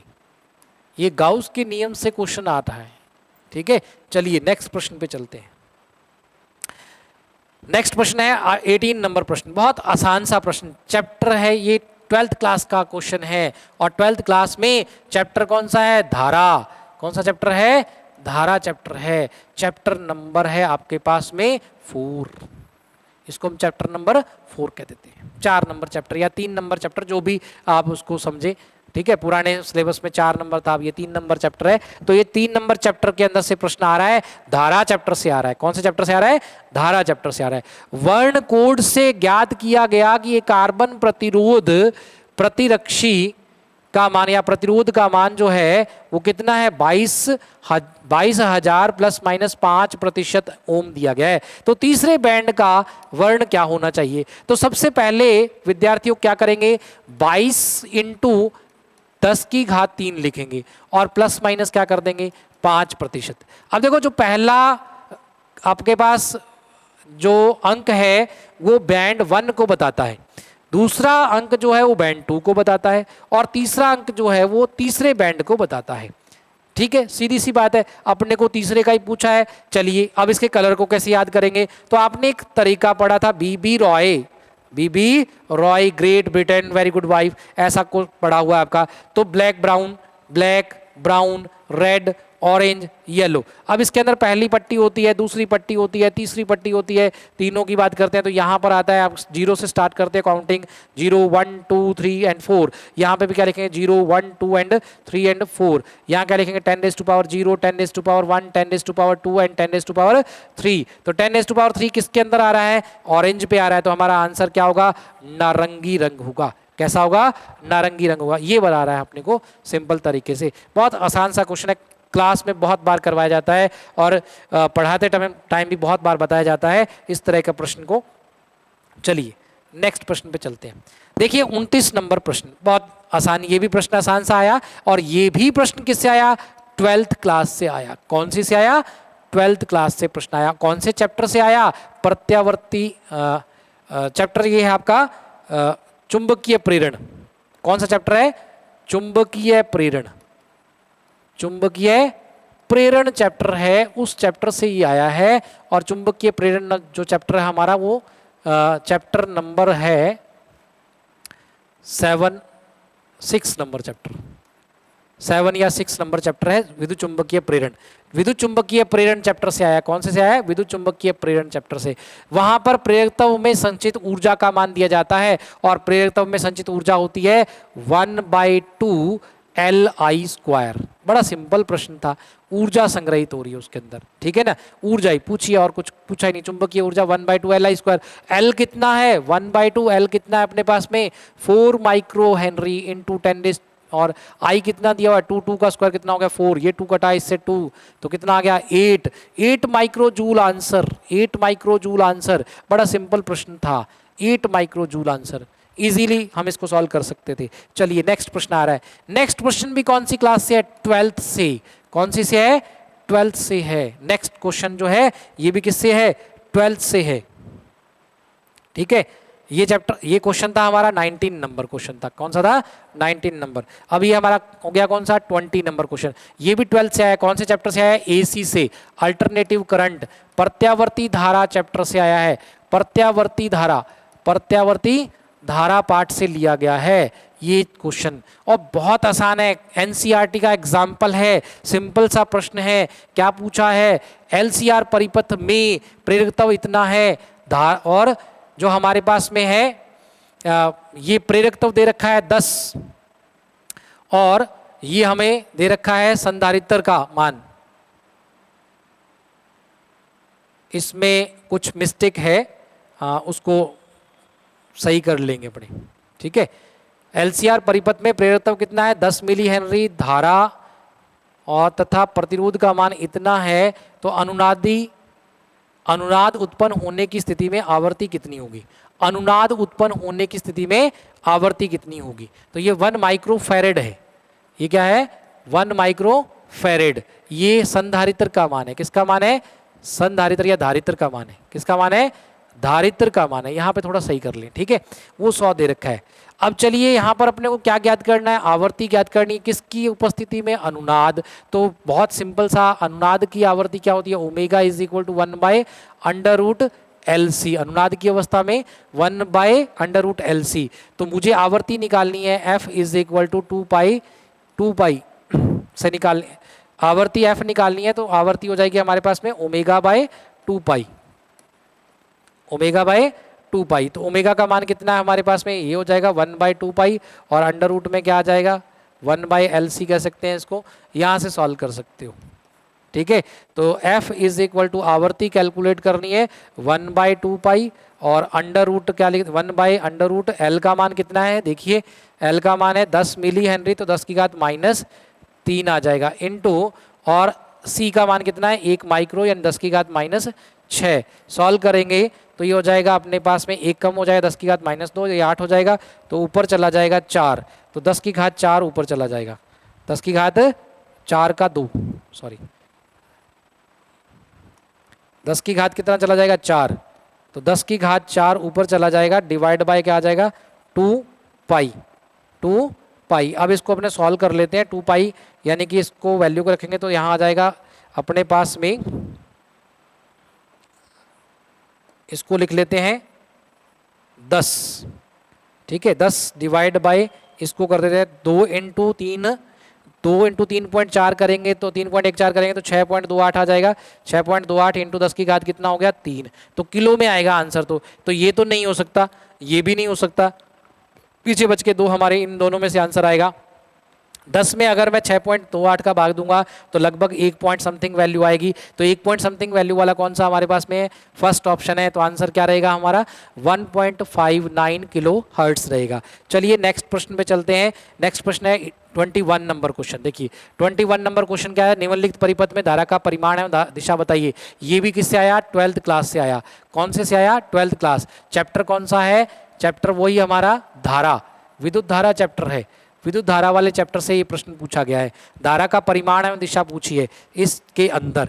बहुत सिंपल सा ही है हमारे पास में, हम इसके अंदर किरचॉफ का नियम लगाएंगे, डायरेक्ट आंसर निकाल सकते हैं। देखिए यहाँ से चलेंगे, हमारे पास टोटल कितना है हमारे पास? सीधा सा देख लो, 10 में से अगर मैं 5 घटा दूं तो 5 वोल्ट हो जाएगा, डिवाइड बाई, सिंपली कर देता हूँ मैं, 2 और 1 3 और 3 और ये 7, 7 और 3 कितना हो गया? 10, डिवाइड कर देंगे कितना हो जाएगा? 0.5। कितना आ जाएगा? 0.5 एम्पियर धारा आएगी। धारा किधर चलेगी? ये बड़ी वोल्टेज है, ये छोटी वोल्टेज है, ये प्लस का निशान है, ये माइनस का निशान है। इसकी धारा ज़्यादा होगी, इसकी धारा कम होगी, तो धारा एक्चुअल में किधर बहेगी?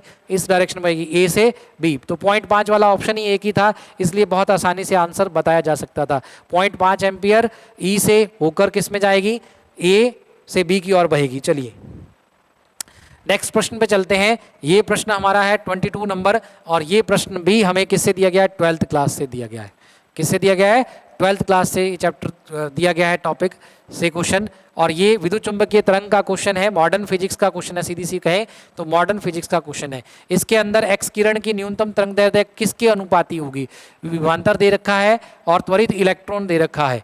तो सीधी सी बात है कि अगर हम कह रहे हैं विकिरण की ऊर्जा होती है h nu is equal to होगा हमारे पास में जो भी उसको ऊर्जा दी गई है वो ऊर्जा आ जाएगी अपने पास में। तो इसको लिखेंगे एच सी बटा लैम्डा इज इक्वल टू क्या करेंगे ई, तो लैम्डा इज इक्वल टू क्या बन जाएगा एच सी बटा ई, ये हमारा लैम्डा हो जाएगा। तो लैम्डा किसके समानुपाती हो रहा है 1/e, और E जो होती है इलेक्ट्रॉन की ऊर्जा है, तो इलेक्ट्रॉन की ऊर्जा हो जाएगी ई क्यू बी। तो यहाँ से देखिए लैम्डा समानुपाती हो जाएगा 1/v, तो 1/v आंसर होगा इसका 1/v। बड़ा आसान सा प्रश्न था।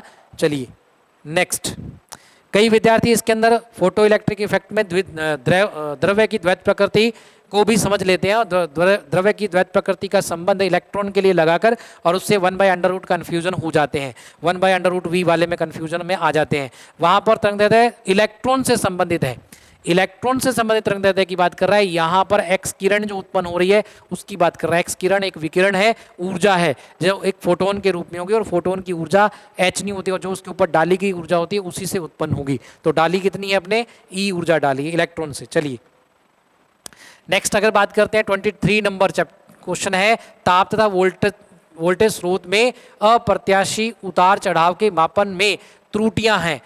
ठीक है, उतार चढ़ाव के मापन में त्रुटियां हैं, तो त्रुटि किस प्रकार की त्रुटि होती है, किस प्रकार की त्रुटि होती है? तो ये सिंपल सी त्रुटि है, रैंडम एरर होती है। जो क्या आती है, देखो रैंडम क्यों होती है, क्योंकि यहाँ पर क्या कर रहा है ताप को हम नियंत्रित कर सकते हैं और नहीं भी कर सकते। ताप के कारण रैंडमली उसके अंदर एरर प्रोड्यूस हो गई, कंटिन्यूसली होगी, जिसका कोई माप फिक्स नहीं होगा, किसी भी दिशा में हो सकती है। इसी तरह से वोल्टेज है, तो ये भी क्या हो जाएगी हमारे पास, यहाँ पर भी उसके अंदर जो किसी भी दिशा के अंदर उसका चेंज हो सकता है। तो रैंडमली एरर्स प्रोड्यूस होती हैं, ये रैंडम एरर्स होती हैं। ठीक है, यंत्रगत त्रुटियां यानी मैकेनिकल एरर, तो मैकेनिकल यहाँ पर नहीं आ रहा है। देखिए व्यक्तिगत पर्सनल त्रुटि, तो पर्सनल भी नहीं, क्योंकि जो ताप है वो एनवायरमेंटल होता है, प्राकृतिक होता है, तो इसलिए एनवायरमेंटल एरर हो जाएगी। अल्पतमांक ये भी उपकरण से संबंधित होती है, ये उपकरणीय त्रुटि होती है, ये व्यक्तिगत पर्सनल त्रुटि है जो रीडिंग लेते टाइम होती है, और ये यंत्रगत यानी कि उपकरण के अंदर जो त्रुटि आती है उससे संबंधित है। यादृच्छिक त्रुटि है, ये रैंडमली एरर्स होती हैं। चलिए ये कौन से है, 11th क्लास से है, और चैप्टर कौन सा है, ये सेकेंड चैप्टर है। ठीक है, मात्रक एवं विमा वाला चैप्टर है, उससे आया 11th क्लास से। चलिए नेक्स्ट क्वेश्चन पे चलते हैं, 24 नंबर क्वेश्चन। यंग का द्विस्लिट प्रयोग कौन से में आता है, 12th क्लास में आता है। 12th क्लास का चैप्टर नंबर जो है ये 10 है।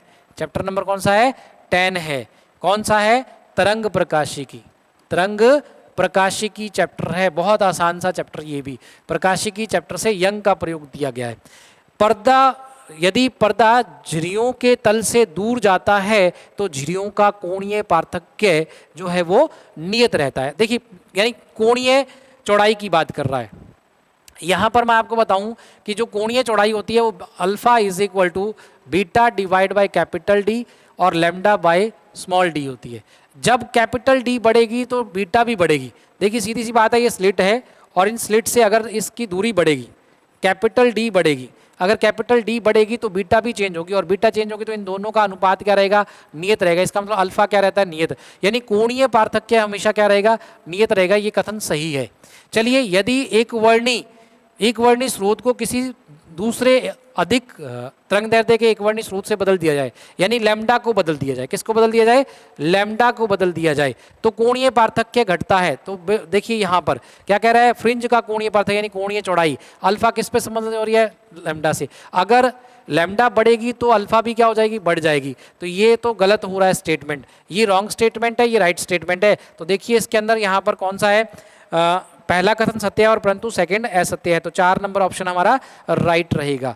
तो ये भी क्वेश्चन स्ट्रेट फॉरवर्ड क्वेश्चन था, आपकी 12th क्लास से सीधा डायरेक्ट पूछा गया था। चलिए नेक्स्ट चलते हैं 25 नंबर क्वेश्चन। किसी बंदूक से एक गोली क्षैतिज से 30 डिग्री दिशा में ऊपर की ओर 280 मीटर पर सेकंड की चाल से दागी जाती है, तो गोली द्वारा तय की गई अधिकतम ऊंचाई का मान कितना होगा। ये आया 11th क्लास से। किससे आया, 11th क्लास से। चैप्टर नंबर आपका कौन सा है, 4th नंबर चैप्टर है।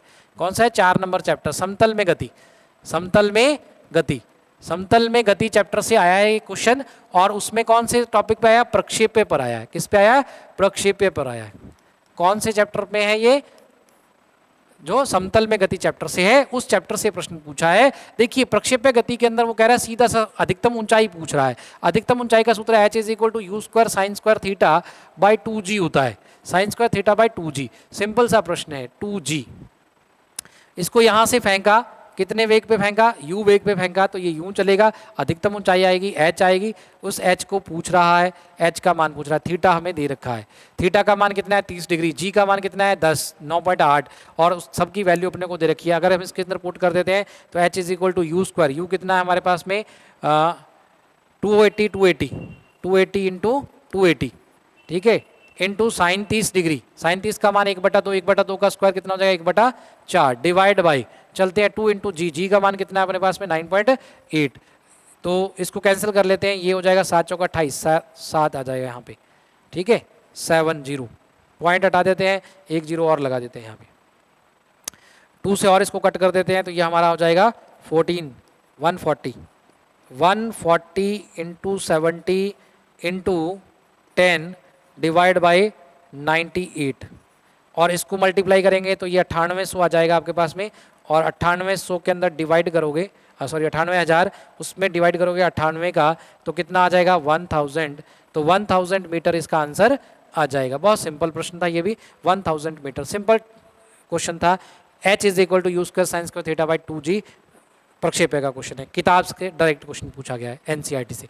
चलिए 26 नंबर प्रश्न पे चलते हैं। ये 11th क्लास का क्वेश्चन है और कौन से चैप्टर से पूछा गया है, ये थर्मोडायनेमिक्स का क्वेश्चन है, टीडी का क्वेश्चन है, थर्मोडायनेमिक्स का क्वेश्चन है, ऊष्मा गतिकी का क्वेश्चन है, ऊष्मा गतिकी से प्रश्न आया है। बहुत सिंपल प्रश्न है ये भी। क्या पूछा है, कार्नो इंजन की दक्षता दे रखी है और कार्नो इंजन के स्रोत का ताप दे रखा है, सिंक का ताप पूछा है। किसका पूछा है, सिंक का ताप। बहुत सिंपल प्रश्न है प्रिय विद्यार्थियों। देखिए आपको पता है नीटा यानी कि दक्षता, किसकी, कार्नो इंजन की दक्षता जो होती है वो बराबर होती है हमारे पास में 1 - T2/T1। सबसे पहले जो भी ताप दिए गए हैं उनको आप केल्विन में बदल लें। 327 का केल्विन में मान होगा आपके पास में 600 केल्विन, कितना हो जाएगा 600 केल्विन, 277 डिग्री इसके अंदर ऐड कर देंगे तो यहाँ पे पुट करेंगे, ये 50 है, 50/100 बराबर कितना आ जाएगा 1 - T2 का मान हमें निकालना है और T1 का मान हमें दिया हुआ है 600, कितना दिया हुआ है 600। तो यहाँ से सॉल्व कर लेते हैं इसको, तो ये हमारे पास में आ जाएगा T2 is equal to 1 minus यानी 50/100 इंटू 600, 2 0 से 2 0 कट गई, कितना आ गया 300 केल्विन आया। इसमें से अगर 273 माइनस कर दूं, -273 कर दूं तो कितना आ जाएगा 27 डिग्री सेंटीग्रेड आ जाएगा। तो हमारा आंसर कितना होगा 27 डिग्री सेंटीग्रेड। बहुत आसान सा प्रश्न ये भी था, कार्नो इंजन से संबंधित प्रश्न था, आपकी 11th क्लास का प्रश्न है। चलिए नेक्स्ट पे चलते हैं। ये प्रश्न भी 11th क्लास से पूछा गया, कौन सी से, 11th क्लास से क्वेश्चन आया, ठीक है, 11th क्लास का क्वेश्चन है और सीधा किताब से प्रश्न पूछा गया, एनसीईआरटी से डायरेक्ट प्रश्न पूछा गया है, ठीक है। 11th का कौन सा चैप्टर है ये आपका है द्रव वाला चैप्टर है, जिसके अंदर आपने पृष्ठ तनाव पढ़ा हुआ है, ठीक है। द्रव वाला पृष्ठ है, तरल, ठीक है, द्रव्य नहीं, कौन सा है, द्रव चैप्टर है, तरल, ठीक है, तरल चैप्टर है जिसके अंदर तरल के यांत्रिक गुण है, उसमें ये प्रश्न था, वहां से प्रश्न पूछा गया है। तो इसके अंदर ऊर्जा पूछी है कि कितनी ऊर्जा की आवश्यकता होगी, तो ऊर्जा E बराबर होती है, यानी जो कार्य करना पड़ेगा, कार्य होता है बल गुणा जो भी विस्थापन होगा। तो यहाँ पे जो विस्थापन है वो उसकी त्रिज्या बढ़ेगी तो उसका क्षेत्रफल बढ़ेगा। तो यहाँ पर सीधा आ जाएगा आपके पास में पृष्ठ तनाव के कारण। तो यहाँ पर अगर मैं लूँगा तो बल की जगह पे पृष्ठ तनाव ले लूँगा, ठीक है, तो उससे कैलकुलेट हो जाएगा, F/L जो है वो पृष्ठ तनाव बन जाएगा। तो T यानी हमारी यहाँ पर ऐसे बात करूँ तो F क्या होता है हमारे पास में, D होता है, F/D, ठीक है। अगर मैं इसको क्या करता हूँ, एरिया से मल्टीप्लाई कर देता हूँ, ठीक है, या हम सीधा इसको ऐसे आप लर्न कर सकते हो। सीधा फॉर्मूला हमारे पास में है कि अगर कोई बुलबुला बनाया जा रहा है तो उसमें जो कार्य करना पड़ेगा यानी कि W जो होगा वो T × क्या होता है, उसकी क्षेत्रफल में परिवर्तन होता है। चूंकि ये साबुन का घोल है तो साबुन के बुलबुले के 2 पृष्ठ होते हैं, इसलिए टेंशन भी कितनी हो जाएगी, डबल हो जाएगी।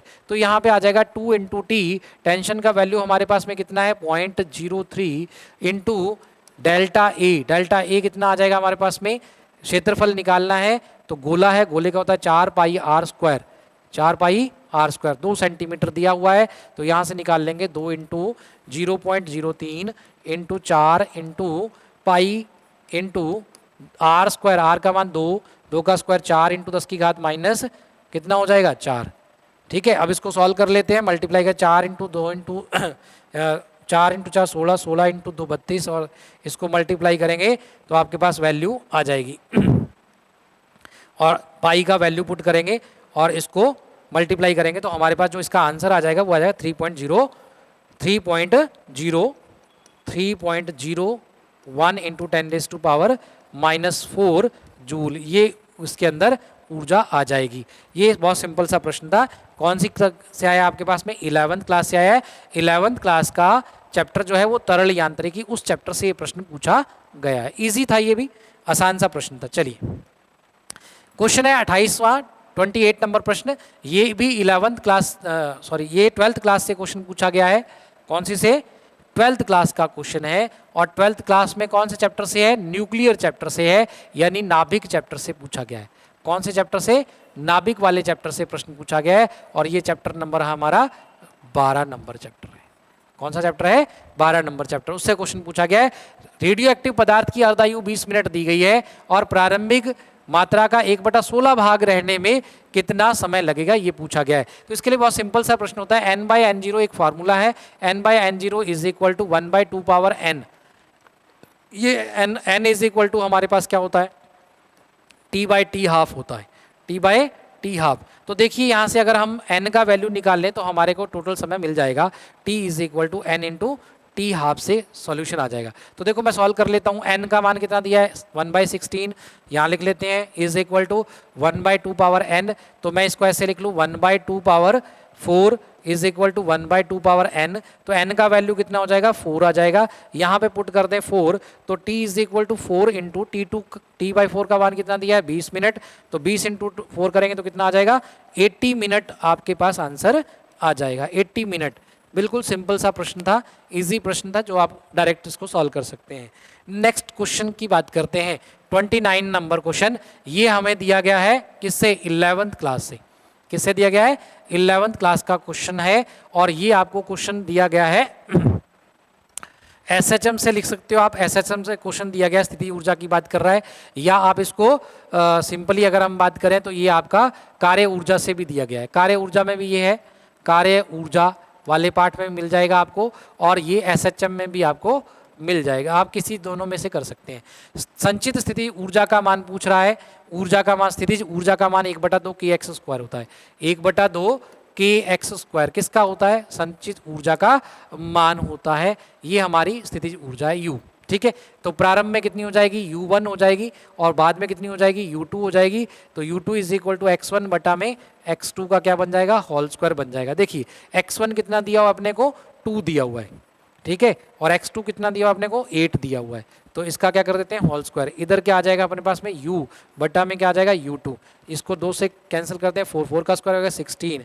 तो यानी U2 इज इक्वल टू हो गया 16 इंटू U। बड़ा सिंपल प्रश्न था, 16 U इसका आंसर आ जाएगा। इजीली प्रश्न को सॉल्व कर सकते हैं, ठीक है। नेक्स्ट पे चलते हैं। देखिए समझ में आ गया होगा सबको, बहुत आसान प्रश्न है, 16 U इसका आंसर आ जाएगा। इजीली अपने इसको सॉल्व कर सकते हैं, बहुत ही आसान प्रश्न है। और क्या कहें हम कि जो किताब के अंदर है वो डायरेक्ट क्वेश्चन दिए हुए हैं, ऐसा क्वेश्चन आपको किताब के अंदर एग्जाम्पल में मिल जाएगा, आप सॉल्व कर सकते हैं। चलिए नेक्स्ट प्रश्न की अगर हम बात करते हैं तो नेक्स्ट हमारे पास में प्रश्न है 30 नंबर क्वेश्चन। 30 नंबर क्वेश्चन जो है कहता है निम्नलिखित परिपथ में प्रदर्शित निकाय की तुल्यदायिता बताएं। ये 12th क्लास का चैप्टर है, 12th क्लास का क्वेश्चन है और 12th में कौन से चैप्टर का है, ये चैप्टर नंबर 2 का क्वेश्चन है। धारिता वाला चैप्टर जो भी है आपका चैप्टर नंबर 2 है, चाहे आपका चैप्टर नंबर वो 3 है, उससे ये प्रश्न पूछा गया है। सीधा सिंपल सा है, अगर संधारित्र किस में है, समांतर क्रम में है, तो उनकी धारिताएं जुड़ जाती हैं, तो 6 माइक्रोफेरेड हो गया इसका तुल्य धारिता। और अगर श्रेणी क्रम में है तो उनका 1/2 से करके करते हैं, तो इनका दोनों का मल्टीप्लाई करेंगे तो तुल्य धारिता C इज इक्वल टू होगी 3 × 6/3 + 6, तो हो गया 18 बटा कितना 9। तो आंसर आ गया अपने पास में 2 माइक्रोफेरेड। 2 माइक्रोफेरेड हमारा आंसर आ जाएगा। बहुत सिंपल प्रश्न है, पेयर होता है ये, तो बहुत इजी प्रश्न है। ठीक है, सबको समझ में आ गया होगा आशा करते हैं। नेक्स्ट चलते हैं 31 नंबर क्वेश्चन पे। एक वाहन आधी दूरी v चाल से चलता है तथा शेष आधी दूरी किस चलता है, 2v चाल से चलता है, तो औसत चाल बताइए। ये 11th क्लास का क्वेश्चन है और ये चैप्टर आपका है कौन सा, समतल में गति। चैप्टर का नाम क्या है, गति। उस चैप्टर से क्वेश्चन है, यानी सरल रेखा में गति, सरल रेखा में गति, उस चैप्टर से क्वेश्चन है। और उसके अंदर भी औसत चाल का क्वेश्चन है। औसत चाल 2 तरह की होती है, एक समय विभाजन से होती है और एक दूरी विभाजन से होती है। इनको याद करने का तरीका क्या है, समय के अंदर AM PM आता है, AM PM आता है ना। तो समय का जो विभाजन होता है उस समय, अगर मान लो कुल दूरी को 2 समान समय यानी T/2 में अगर तोड़ता तो इसका वेग v1 होता, इसका वेग v2 होता, तो औसत वेग जो है इसका आपके पास होता AM अर्थमेटिक मीन, यानी कि समांतर माध्य, तो v1 + v2/2 आ जाता। ये सीधा उत्तर आ जाता इसका। ठीक है, लेकिन ये दूरी का विभाजन है तो यहाँ पर हार्मोनिक मीन होता है।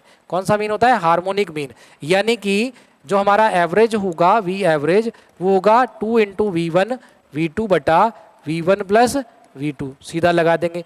2 × v1 तो 2 × v × 2v डिवाइड बाय कितना आ जाएगा 3v, तो 2 × 2 कितना हो गया 4v डिवाइड बाय 3, आंसर कितना आ जाएगा 4v divide by 3, 4v divide by 3 answer आ जाएगा। सिंपल प्रश्न था ये भी, 11th क्लास का है। 11th क्लास में सिंपल प्रश्न है ये भी, सीधा बुक से दिया गया प्रश्न है। चलिए नेक्स्ट चलते हैं, 32 नंबर क्वेश्चन पे आते हैं। 32 नंबर जो क्वेश्चन है ये आपका बोनस है। क्या है, बोनस, क्योंकि इसके अंदर कुछ गड़बड़ किया है उसने। क्या गड़बड़ किया है कि घूर्णन त्रिज्या का अनुपात पूछ रहा है। तो घूर्णन त्रिज्या जो होती है, घूर्णन त्रिज्या, उसको हम कैसे लिखते हैं कि I बराबर जो भी होगा उसका I मोमेंट ऑफ इनर्शिया वो mk² से दिया जाता है। किससे देते हैं, अगर घूर्णन त्रिज्या उसकी k है तो हम उसका जो जड़त्व आघूर्ण है वो देंगे mk² से। ठीक है, और वैसे नॉर्मली अगर हम बात करें तो उसका जो आपका जड़त्व आघूर्ण होता है वो mr² से दिया जाता है, I = mr²। यहाँ पर मैं बात कर रहा हूँ कौन सा, गोला। गोले का जो जड़त्व आघूर्ण हमारे पास में होगा वो हमारे पास में होगा 2/3 और एक होगा हमारे पास में 2/3 mr² और एक होगा हमारे पास में 2/5 कितना, एक तो हो गया हमारे पास 2/3, दूसरा हो गया हमारे पास में 2/5 mr², 2 बनेंगे। ठीक है, तो ये वाला जो हमारे पास 5 डिवाइड में आ रहा है तो इसको याद कैसे करते हैं, जिसके 5 डिवाइड में आ रहा है इसका मतलब कम है, कम है तो ठोस होता है। कौन होता है, ठोस। और अगर ज़्यादा है तो वो खोखला होता है। कौन सा होता है, खोखला होता है। तो ये खोखले गोले का है और ये उसका हो गया। तो यहाँ से अगर मैं त्रिज्या लिखूँ तो k1 डिवाइड बाय k2 का whole square is equal to, k1 divide by k2 का whole square is equal to 2/3, sorry ऊपर हो गया अपने पास में किसका पूछा उसने, ठोस। कहाँ गया, ठोस गोला पहले दिया हुआ है और दूसरा कौन सा दिया हुआ है अपने को, खोखला गोला दिया हुआ है। ठीक है, तो ठोस का ऊपर लिखना है, ठोस का कितना है 2/5, कितना है 2/5 इंटू 2/3, ये कैंसिल हो जाएगा और यहाँ पर आ जाएगा r² से r² कैंसिल हो जाएगा। तो k1/k2 कितना हो गया, k1/k2 हमारे पास में हो गया 3/5 का रूट हो जाएगा। इसका मतलब √3 √5 आंसर आना चाहिए, होना चाहिए था ये, इसके ऊपर रूट आना चाहिए था। क्या आना चाहिए था, रूट आना चाहिए था, लेकिन इस पर रूट नहीं लगाया है इसलिए ये बोनस में जाएगा। और ये क्वेश्चन है 11th क्लास का और ये चैप्टर आपका कौन सा है, दृढ़ पिंड गतिकी। कौन सा है, दृढ़ पिंड गतिकी चैप्टर है। उस चैप्टर से प्रश्न पूछा गया है, जड़त्व आघूर्ण। किससे, जड़त्व आघूर्ण से ये प्रश्न पूछा गया है। जड़त्व आघूर्ण से प्रश्न पूछा गया है। मैं आपको बता रहा हूं साथ के साथ कि कौन से टॉपिक से कौन सा प्रश्न पूछा गया। देखिए वेटेज आपके माइंड में फिट बैठ जाएगा। चलिए 33 नंबर क्वेश्चन पे आते हैं। 33 नंबर क्वेश्चन क्या है? द्रव्यमान m तथा 9m के दो पिंड दिए गए हैं, एक दूसरे से r दूरी पर स्थित है। पिंडों को मिलाने वाली रेखा पर जहां गुरुत्वीय क्षेत्र शून्य है, गुरुत्वीय विभव का मान कितना होगा? ये क्वेश्चन जो है आपका 11th क्लास का है और ये गुरुत्वाकर्षण का क्वेश्चन है। गुरुत्वाकर्षण से है, किससे है? गुरुत्वाकर्षण चैप्टर से है। गुरुत्वाकर्षण चैप्टर आपका उस चैप्टर से प्रश्न दिया गया है। देखिए इसके अंदर इस कॉन्सेप्ट कौन सा लगता है? वही आवेश वाला लगता है। मान लो कि इसके बीच में यहाँ पर इस पॉइंट पर जो है बल का मान 0 है। बल का मान कितना है? या गुरुत्वीय क्षेत्र का मान 0 है। तो यहाँ पर एक पिंड रखा हुआ है m द्रव्यमान का, यहाँ पर पिंड रखा हुआ है 9m द्रव्यमान का। ठीक है, तो मुझे ये x निकालनी है, ये r माइनस एक्स है। तो मैं सीधा सा तरीका लगा देता हूँ। मेरे पास एक फॉर्मूला है x is equal to r by 1 plus under root m2 divide by m1। m2 divide by m1, तो m2 कितना है? 9 है। तो यहाँ से आप निकाल सकते हैं और r का मान अपने पास कैपिटल R है। तो capital R by 1 plus under root क्या आ जाएगा? 9 बाई 1 यानी 3। तो r बाई 4 आ जाएगा। कितना आ जाएगा? r by 4। x का मान हो जाएगा r बाई 4। x का मान कितना हो जाएगा? r by 4। इसका मान कितना हो जाएगा? 3r by 4। कितना हो जाएगा? 3r by 4। तो यहाँ पे विभव निकालना है। आपने विद्युत क्षेत्र में विभव पढ़ा था और वो था KQ अपॉन R। तो गुरुत्व क्षेत्र में K की जगह पे G कर दो और इसकी जगह पे क्या कर दो? M कर दो। तो GM बाई R हो जाएगा। माइनस का निशान लग जाएगा साथ में क्योंकि ये नेगेटिव होता है। तो यहाँ पर इसकी वैल्यू रखेंगे तो देखो क्या आंसर हमारे पास में आता है। देखना इसके अंदर क्या आंसर हमारे पास में आ जाता है। अगर हम रख देंगे तो V हमारे पास इसके कारण जो विभव आएगा वो आएगा V is equal to minus G M बटा कितना आ जाएगा? R। तो R कितना हो गया? 4। तो R हो जाएगा ऊपर चला जाएगा 4। ठीक है, और दूसरा हो जाएगा V अपने पास में तो प्लस माइनस कितना आ जाएगा अपने पास में?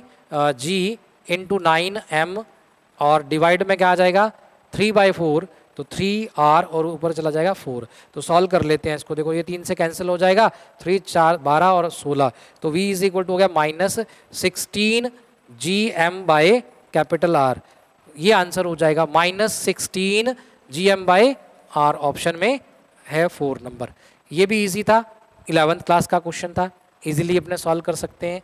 बहुत ही आसान प्रश्न है। ठीक है, सबसे पहला कॉन्सेप्ट आपको आना चाहिए। कॉन्सेप्ट ये 12th क्लास में भी आता है, फर्स्ट चैप्टर के अंदर, वहाँ पर भी ये क्वेश्चन को सॉल्व किया जा सकता था। चलिए नेक्स्ट है 34 नंबर। ये भी 11th क्लास का है और 11th क्लास में ये भी तरल से आया है। तरल चैप्टर है और उसमें बर्नौली थ्योरम है। तो वेंटुरी मापी किस पर कार्य करता है? वेंटुरी मापी एक उपकरण है जो वेग को ज्ञात करता है, प्रवाह के वेग को द्रव्य के प्रवाह के वेग को ज्ञात करने का काम करता है। तो वो किससे आता है? बर्नौली के सिद्धांत पर कार्य करता है। किसके सिद्धांत पर कार्य करता है? बर्नौली के सिद्धांत पर कार्य करता है। चलिए नेक्स्ट प्रश्न पे चलते हैं। नेक्स्ट प्रश्न हमारा जो है ये प्रश्न है 12th क्लास का। कौन से का है? 12th क्लास का क्वेश्चन है और ये क्वेश्चन आपका है विद्युत चुंबकीय तरंग वाले चैप्टर से। विद्युत चुंबकीय तरंग वाले चैप्टर से है। ठीक है, अब यहां पर देखिए प्रत्यावर्ती स्रोत को एक संधारित्र से जोड़ा गया और इसकी संचालित आवर्ती घटने से क्या होगा? देखो संचालित आवर्ती घटेगी तो हमें पता है कि XC संधारित्र का प्रतिरोध XC जो होता है वो 1/c ओमेगा होता है। अगर ओमेगा घटेगी तो x क्या हो जाएगी? बढ़ जाएगी। x क्या हो जाएगी? बढ़ जाएगी। तो परिपथ में जो धारा होगी यानी संधारित्र से तो धारा बहेगी वो I इज इक्वल टू क्या होगी? V बटा XC होगी। V बटा XC। तो V बटा XC करोगे तो मैं कह रहा हूँ XC क्या हो रहा है? बढ़ रहा है। XC बढ़ रहा है तो I क्या हो रही है? घट रही है। इसे विस्थापन धारा कहते हैं। क्या कहते हैं इसे? विस्थापन धारा कहते हैं। संधारित्र की प्लेटों के मध्य स्थान में जो धारा बहती है उसे क्या कहते हैं? विस्थापन धारा। तो विस्थापन धारा का मान क्या हो रहा है? घट रहा है। क्या हो रहा है? घट रहा है। आवर्ती घटने से विस्थापन धारा का मान क्या होता है? घटता है। तो बहुत सिंपल सा प्रश्न था, विस्थापन धारा का मान घटता है। धारितीय प्रतिघात नियत रहता तो गलत है क्योंकि यहाँ पे बदल रहा है ओमेगा। धारितीय प्रतिघात घटता है, ये भी गलत है। विस्थापन धारा का मान बढ़ता है, ये भी गलत है क्योंकि घटेगा। चलिए नेक्स्ट प्रश्न पे चलते हैं। 36 नंबर प्रश्न, बहुत आसान प्रश्न है। ये आपका 12th क्लास का क्वेश्चन है। 12th क्लास में ये भी किससे आया? एटम से आया। एटम से आया। एटम के अंदर हम करवाते हैं आपको किसी भी कक्षक की त्रिज्या r n बराबर होती है n स्क्वायर गुणा r0। R0 होती है बोहर कक्ष की त्रिज्या, बोहर कक्ष की त्रिज्या, कक्षा की त्रिज्या, ठीक है, बोहर कक्षा की त्रिज्या, यानी कि हम कहेंगे पहली कक्षा की त्रिज्या, सीधी सी बात। तो पहली कक्षा की त्रिज्या अपने को दे रखी है और मुझे पूछा कौन सी की है, तीसरी की, तो n बराबर 3 दिया हुआ है, तो Rn बराबर कितना, R3 बराबर कितना हो जाएगा, 3 का स्क्वायर 9 इंटू 5.3 इंटू 10 की घात -11। सॉल्व कर लेते हैं तो 9 5 45 और 9 3 27 और ये हो जाएगा 4.77 इंटू 10 की घात -10 मीटर आ जाएगी। तो यानी आर्मस्ट्रॉन्ग में आ जाएगी, पहला ऑप्शन राइट होगा। चलिए ठीक है, सिंपल प्रश्न था, ये भी समझ में आ गया होगा सबको, 12th क्लास का क्वेश्चन है। नेक्स्ट चलते हैं अपने पास में 37 नंबर। 37 भी किससे है, 12th क्लास से आया हुआ क्वेश्चन है। 12th क्लास का कौन सा, धारा वाले चैप्टर से क्वेश्चन आया है। कौन से आया है, धारा वाले चैप्टर से क्वेश्चन आया है। इसके लिए सीधा सा फॉर्मूला है RT बराबर R0 1 plus alpha T, alpha delta T.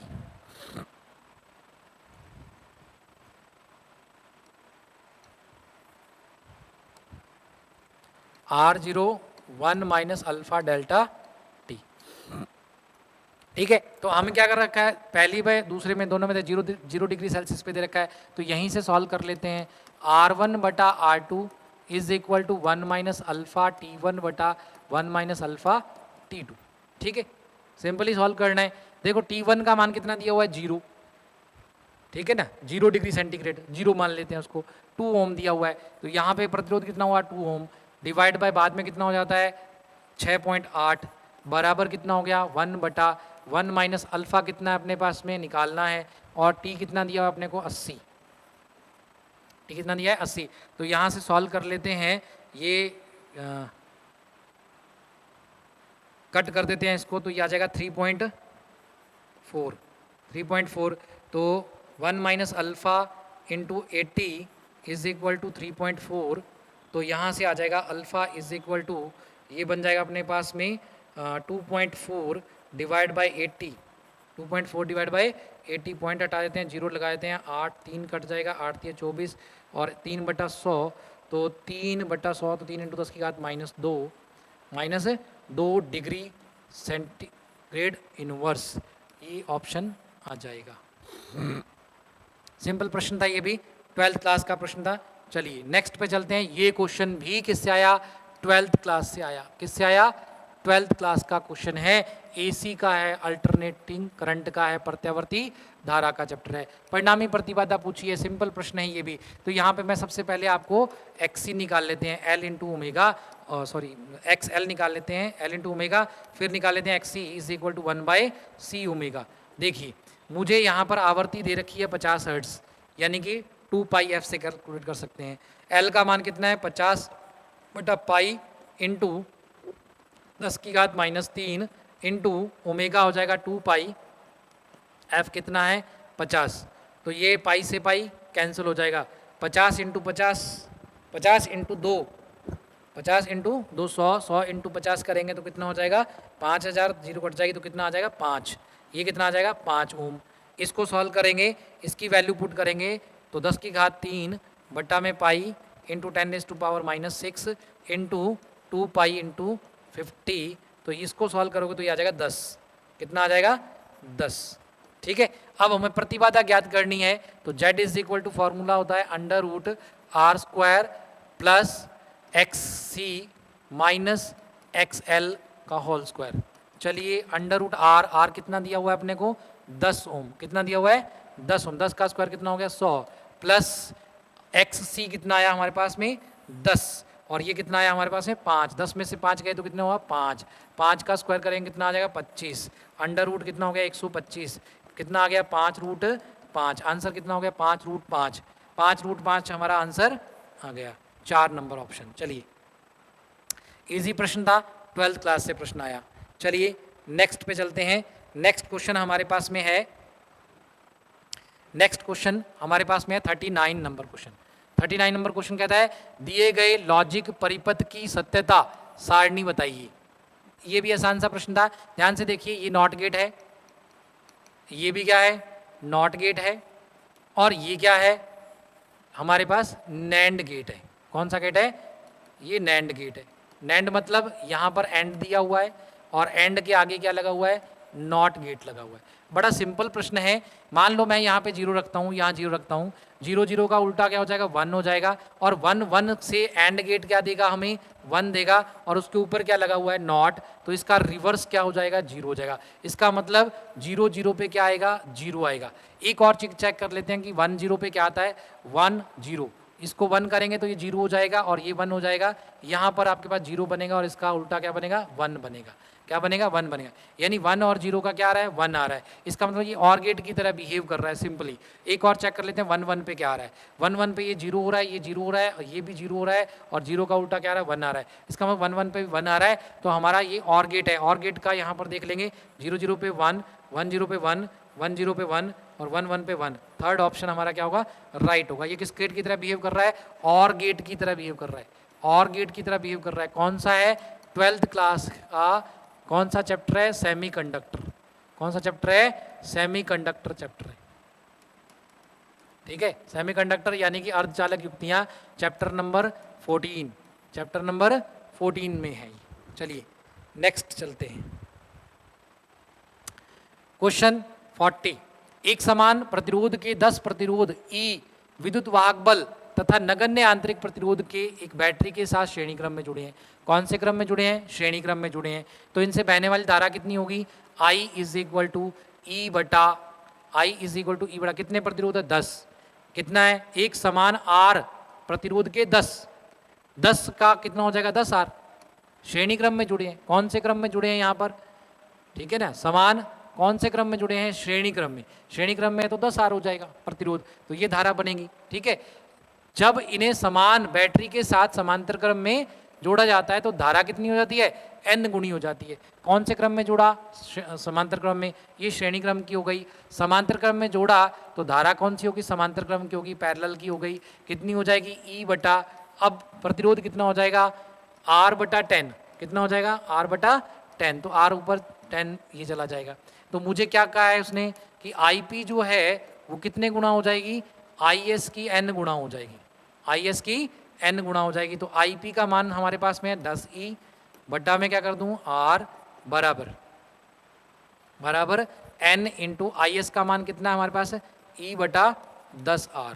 तो E से E कट गया, R और n बराबर कितना आ गया, 100 आ गया। कितना आ गया, 100 आ गया हमारे पास में। सिंपल सा प्रश्न था, ये भी बहुत इजी प्रश्न था। कहाँ से आया है, 12th क्लास से आया। किससे आया है, 12th क्लास से। कौन से चैप्टर से, धारा चैप्टर से आया है। कौन से चैप्टर से आया है, धारा चैप्टर से आया है। 12th क्लास से प्रश्न पूछा गया। चलिए नेक्स्ट क्वेश्चन हमारे पास में आ रहा है, 11th क्लास का क्वेश्चन है। किससे पूछा है, फ्रिक्शन, घर्षण से प्रश्न पूछा है। ठीक है, गति के नियम, चैप्टर का नाम क्या है, गति के नियम, उस चैप्टर में ये दिया गया है। ठीक है, चलिए, गतिमान कार का अधिकतम त्वरण ज्ञात कीजिए ताकि कार के फर्श पर रखी वस्तु पर स्थिर बनी रहे और वस्तु तथा फर्श के बीच में स्थैतिक घर्षण गुणांक इतना है। बड़ा सिंपल प्रश्न है ये भी, कि ये मान लो हमारी कोई कार है, ठीक है, ये इस डायरेक्शन में चल रही है, इसके ऊपर एक बॉक्स रखा हुआ है। ठीक है ना, इस तरह से ये हमारा ट्रक है, ऐसे चल रहा है मान लो। ठीक है, ये ट्रक जा रहा है इस डायरेक्शन में। ठीक, यूँ मान लेते हैं, अगर ये ए त्वरण से इधर जा रहा है तो इसके ऊपर पीछे की तरफ एक बल काम करेगा जिसका मान कितना होगा, F होगा। बल F is equal to m into A. मान लो इसका द्रव्यमान कितना है, m है। अगर ये पीछे की तरफ गति करेगा तो इसके आगे की तरफ क्या लगेगा, फ्रिक्शन लगेगा, F। तो अगर ये दोनों आपस में बराबर होंगे तब ये गति नहीं करेगा, स्थिर रहेगा। तो frictional force F is equal to किसके बराबर होगा, m इंटू ए के बराबर होगा। और फ्रिक्शनल फोर्स जो होता है, अगर इन दोनों के बीच में घर्षण गुणांक n जो है म्यू है, तो फ्रिक्शनल फोर्स जो होगा वो कितना होगा, म्यू इंटू mg होगा, म्यू इंटू mg। अभिलंब प्रतिक्रिया कितनी है, n है इसकी, और n इज इक्वल टू कितना होगा, mg होगा। तो यहाँ से लिख सकते हैं, m से m क्या हो गया, कैंसिल हो गया। तो a बराबर क्या आ गया हमारे पास में, म्यू इंटू जी हो गया। सिंपल प्रश्न था। a बराबर म्यू का मान कितना दिया हुआ है, 0.15 इंटू जी का मान कितना दिया हुआ है, देखिए जी का मान कितना दिया हुआ है 0.15 इंटू जी का मान कितना दिया आपने को 10। तो आंसर कितना आ गया 1.5 मीटर पर सेकेंड स्क्वायर आंसर आ जाएगा। 1.5 मीटर पर सेकेंड स्क्वायर आंसर आ जाएगा। सिंपल सा प्रश्न था, बहुत ही इजी था, छोटा सा कॉन्सेप्ट था। 11th क्लास की किताब में ये प्रश्न दिया हुआ है, इजी प्रश्न है, वहाँ से कर सकते थे हम। नेक्स्ट 42 नंबर क्वेश्चन है, सरल आवर्त गति करते हुए एक कण का xt कर्व दिया गया है। कौन सा है ये? 11th क्लास का है, एसएचएम से प्रश्न पूछा गया है। एसएचएम यानी सरल आवर्त गति से प्रश्न पूछा गया है। ग्राफ दिया गया है 2 सेकंड पर कण का त्वरण कितना होगा। तो मैं एक छोटी सी बात बताऊं, मैं क्लास में भी हमेशा बच्चों को बताता हूं कि थोड़ा माइंड लगाओ। यहाँ देखो ध्यान से, आपको इधर x दिया हुआ है, ठीक है, और इधर हमें समय t दिया हुआ है। अब देखो t बराबर 2 सेकंड पर उसका विस्थापन अधिक है, अधिकतम विस्थापन है 1। इसका मतलब अगर वो अपनी माध्य स्थिति के इर्द गिर्द गति कर रहा है तो जब वो 1 पे आएगा, अधिकतम 1 हो गया, तो वो कहाँ पहुँच जाएगा? चरम स्थिति पर पहुँच जाएगा। ए डैश इधर हो गई, ये चरम स्थिति हो गई। कौन सी स्थिति हो गई? चरम, यानी कि एक्सट्रीम पोजीशन होगी। चरम स्थिति पर त्वरण अधिकतम होता है F is equal to minus A into omega square, minus A into omega square. सीधा डायरेक्ट क्वेश्चन था, सॉल्व कर सकते थे। अब यहाँ पर मेरे को चाहिए ओमेगा का मान, तो मैं लिखता हूँ त्वरण F is equal to minus A. A कितना है मेरे पास में यहाँ पर? ए कितना है? एक। ए कितना है? एक, इंटू ओमेगा को लिख सकते हैं 2 pi by T, 2 pi by T का होल स्क्वायर। देखो टी कितना दिया हुआ है, अब 2 सेकंड की बात नहीं कर रहा है, टी का मतलब आवर्तकाल। तो पूरा राउंड करने में कितना समय लग रहा है? 8 सेकंड का समय लग रहा है। तो आवर्तकाल कितना है? 8। तो -1 into 4 pi square divide bye 16 यानी 64। 8 का स्क्वायर करेंगे 64, ये कट जाएगा, कितना आ जाएगा? 16। तो माइनस पाई स्क्वायर बटा 16 आंसर आ जाएगा। माइनस पाई स्क्वायर बटा 16 आंसर आपको दिख रहा होगा, फर्स्ट ऑप्शन। बिल्कुल इजी सा प्रश्न था। कौन से आया? 11th क्लास का एसएचएम का प्रश्न था। चलिए नेक्स्ट पे चलते हैं, हमारे पास में है 43 नंबर क्वेश्चन। 43 कहता है एक उपग्रह टी आवर्तकाल के साथ पृथ्वी तल पर ठीक ऊपर की कक्षा में स्थापित किया जाता है। पृथ्वी तल का घनत्व d और ये g सार्वत्रिक नियतांक है। तो ये राशि किसको प्रदर्शित करती है? तो ये जो प्रश्न है वो 11th क्लास का है और ये गुरुत्वाकर्षण का भी है, ठीक है ना, गुरुत्वाकर्षण से भी है। और इस चैप्टर को, इस क्वेश्चन को मैं चैप्टर 2 से भी कर सकता हूँ। चैप्टर 2 कौन सा है? मात्रक एवं विमा से। मैं आपको मात्रक विमा से करवाऊंगा इस क्वेश्चन को, क्योंकि मुझे वो नहीं आता है। कौन सा चैप्टर नहीं आता? मान लो कि मुझे ये चैप्टर नहीं आता, दिमाग में नहीं आता, तो हम जब पहला चैप्टर स्टार्ट करते हैं तो मैं बताता हूँ बच्चों को, ज़्यादातर ये कहता हूँ कि सबसे पहले आप 4 ऑप्शनों में अगर आपके पास एक जैसी चीज़ें आ रही हैं तो सबसे पहले आप ये चीज़ चेक करें कि चारों ऑप्शन में डायमेंशनल फार्मूला एक जैसा है या नहीं है। आप डायमेंशनल फार्मूले से क्वेश्चन करें, हम विमीय सूत्र से करेंगे। मैं इसका विमीय सूत्र निकालता हूँ। 3 पाई बट्टा क्या लिखा हुआ है? GM GD। तो 3 पाई का तो कोई विमा होगा नहीं, 1 बाई जी का विमा होता है M1 L3 T minus 2, M-1 L3 T minus 2, ये जी का विमा होता है, इनटू D क्या है? घनत्व। घनत्व का विमा होता है M1 L3, घनत्व है तो L3 हो जाएगा, L-3। देखो ये इससे कैंसिल हो गया, सॉरी ये इससे कैंसिल हो गया L से, और ये M इससे कैंसिल हो गया, T ऊपर चला जाएगा तो क्या आ गया? T square. बड़ा सिंपल सा प्रश्न था, T स्क्वायर आंसर आ रहा है। मुझे कोई सूत्र की आवश्यकता नहीं है निकालने की, मैं बिना सूत्र के ही इस प्रश्न को हल कर सकता हूँ। किससे करूँगा? विमीय विधि से करूँगा। किससे करेंगे? विमीय विधि से करेंगे। आप इसको उपग्रह वाले से कर सकते हैं। उपग्रह का आवर्तकाल T बराबर, सिंपली अगर लिखें तो उपग्रह का आवर्तकाल T बराबर 2 pi under root L by G या R बाई जी होता है, R बाय जी। और G का मान क्या होता है? 2 pi under root R by G. G क्या होता है? GM by R square, GM by R square, ठीक है। और यहाँ से हम सॉल्व कर लेंगे तो 2 पाई अंडर रूट GM यानी R square, R cube divide by G, और M का मान लिख सकता हूँ 4/3 पाई R क्यूब, 4/3 पाई R cube into D। R cube से R क्यूब कैंसिल हो जाएगा और ये D पड़ा रहेगा, 3 ऊपर चला जाएगा, ठीक है ना, 4 नीचे पड़ा रहेगा, 4 को बाहर निकाल लेंगे और सॉल्व कर लेंगे, कट जाएगा, जो भी कैंसिल होगा, तो इसका आंसर आ जाएगा T स्क्वायर बराबर 3 पाई बाय GD।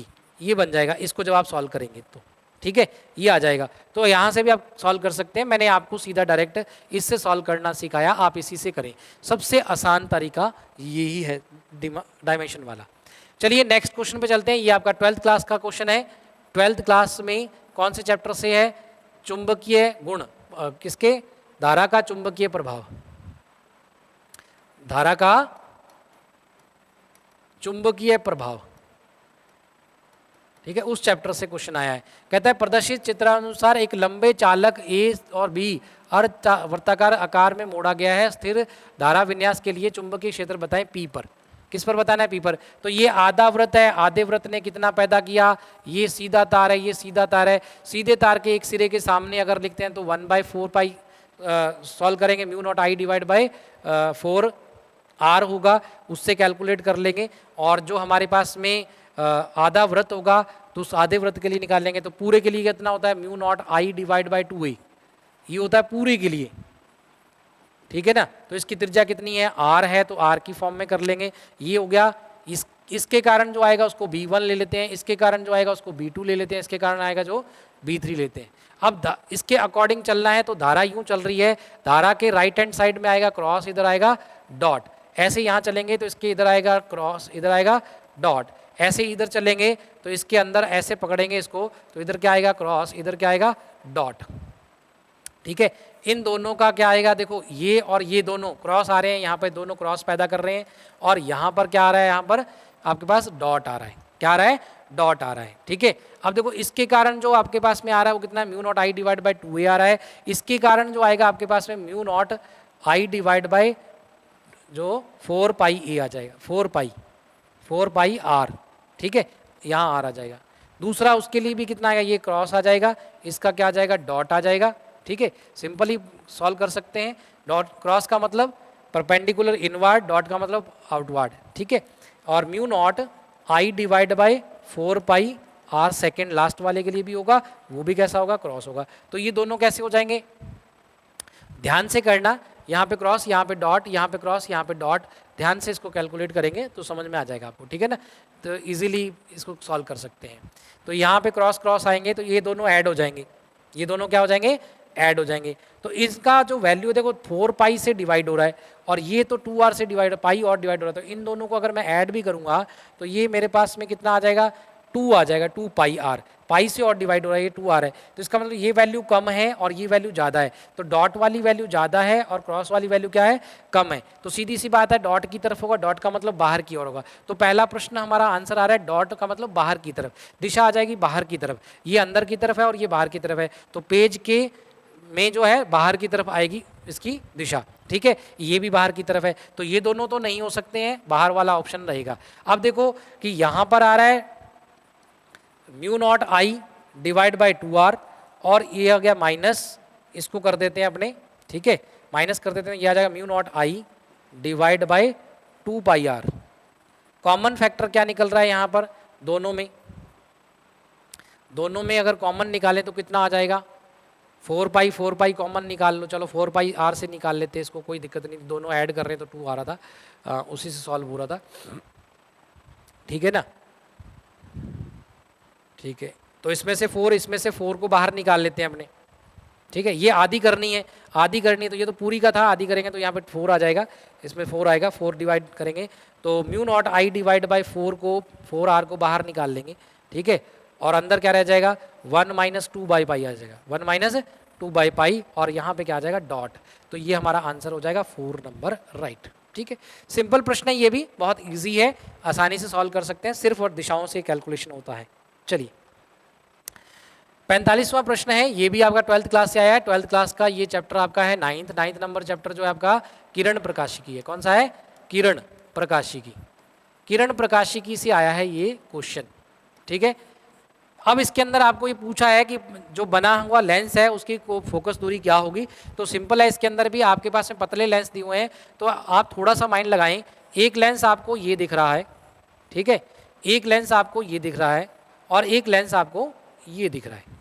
तो एक्चुअल में इन दोनों को मिलाकर एक अवतल लेंस बन रहा है हमारा, और इससे एक हमारे पास उत्तल लेंस बन रहा है, ठीक है। तो हम सिंपली इसको सॉल्व कर सकते हैं, इजीली सॉल्व कर सकते हैं, आसानी से सॉल्व हो जाएगा। दोनों की फोकस दूरियों को जोड़ना है, पहले दोनों की फोकस दूरी निकाल लेते हैं। फोकस दूरी का formula F is equal to हमारे पास में होता है R divide by 2 mu minus 1, ये फॉर्मूला होता है, 2 म्यू माइनस 1 फॉर्मूला होता है फोकस दूरी ज्ञात करने के लिए। तो यहाँ पर अगर हम बात करते हैं इसके लिए, तो पहले वाले के लिए हमारे पास में क्या आ जाएगी, सॉल्व करेंगे, आर का वैल्यू हमारे पास में 20 है और म्यू का वैल्यू हमारे पास में कितना है 1.5 है, तो एफ का वैल्यू जो हमारे पास आ जाएगा 20 आ जाएगा। किसके लिए आ जाएगा? अंदर वाले के लिए। इसके लिए अगर आप सॉल्व करेंगे तो 20, इसका अपवर्तनांक कितना है 1.5 है, तो 1.5 माइनस करें तो 20 हमारे पास आंसर आ जाएगा इसका। ठीक है, चलिए ये तो 20 सेंटीमीटर हो गया फोकस दूरी इसका। दूसरे का फोकस दूरी निकालेंगे तो इसका लिए अपवर्तनांक कितना है 1.6 है। अगर मैं यहाँ पे 1.6 रखूँ तो 0.6 आ जाएगा और 0.6 और ऊपर आर का मान हमारे पास 20 आ जाएगा। इसको सॉल्व करेंगे तो ये माइनस में आएगा, एफ का वैल्यू आएगा माइनस, क्योंकि आर इसका माइनस में होगा तो -20 डिवाइड बाई 2 इंटू, ठीक है, म्यू का मान हो गया 0.6, यहाँ 0.6 हो जाएगा, यहाँ कितना आ जाएगा 0.6, ये 2 से कट जाएगा, यहाँ आ जाएगा 10, यानी 100 डिवाइड बाई 6 माइनस का। अब दोनों को जोड़ना है यानी कि कुल निकालनी है, तो f is equal to 1/f1 plus 1/f2 करेंगे तो 1/f1 कितना है अपने पास में 20 है और वो हो जाएगा -6/100, 6/100। ठीक है, तो ये हो जाएगा अपने पास में 5 माइनस 1/100, तो आंसर आ जाएगा f is equal to -100 centimetre या मीटर, जो भी आपको दिया हुआ है वो आंसर आ जाएगा। तो -100 सेंटीमीटर का फोकस दूरी होगा। बहुत आसान सा प्रश्न था ये भी। ये किससे आया? आपका 12th क्लास से क्वेश्चन आया है। ये भी आपको दिया हुआ ऑब्जेक्टिव क्वेश्चन है, सीधा सा सब्जेक्टिव क्वेश्चन है, किताब के अंदर है ये क्वेश्चन। चलिए 46 नंबर क्वेश्चन आता है हमारे पास में। एक समान फोकस दूरी f के दो पतले लेंस किंतु उत्तल और अवतल, किंतु उत्तल और अवतल, उत्तल की फोकस दूरी प्लस में, इसकी फोकस दूरी माइनस में। कहता है दोनों को संयोजन किया जाता है। वापस वही प्रश्न आ गया, 12th क्लास का है और कौन सी का है? रे ऑप्टिक्स का है। रे ऑप्टिक्स में ये क्वेश्चन दिया हुआ है संयोजन पर f is equal to 1/f1 और प्लस 1/f2। इसकी फोकस दूरी कितनी है? प्लस में है तो 1/f प्लस में, और ये हो जाएगा -1/f, तो ये कितना हो जाएगा 0, यानी 1/f is equal to 0, 1/f is equal to 0, तो f इज इक्वल टू क्या हो जाएगा? Infinity. f is equal to infinity, अनंत हो जाएगी। तुल्य फोकस दूरी कितनी हो जाएगी? अनंत हो जाएगी। बहुत सिंपल प्रश्न, ये भी आसान प्रश्न था। चलिए समझ में आ गया होगा, आशा करते हैं। बहुत ही आसान प्रश्न थे ये भी। चलिए 47 नंबर पर चलते हैं। एल लंबाई की एक तार आई धारा x अक्ष के धनात्मक दिशा में प्रवाहित हो रही है, इसे चुंबकीय क्षेत्र में रखा गया है, चुंबकीय क्षेत्र में रखा गया है। कार्यरत चुंबकीय बल का परिमाण बताइए।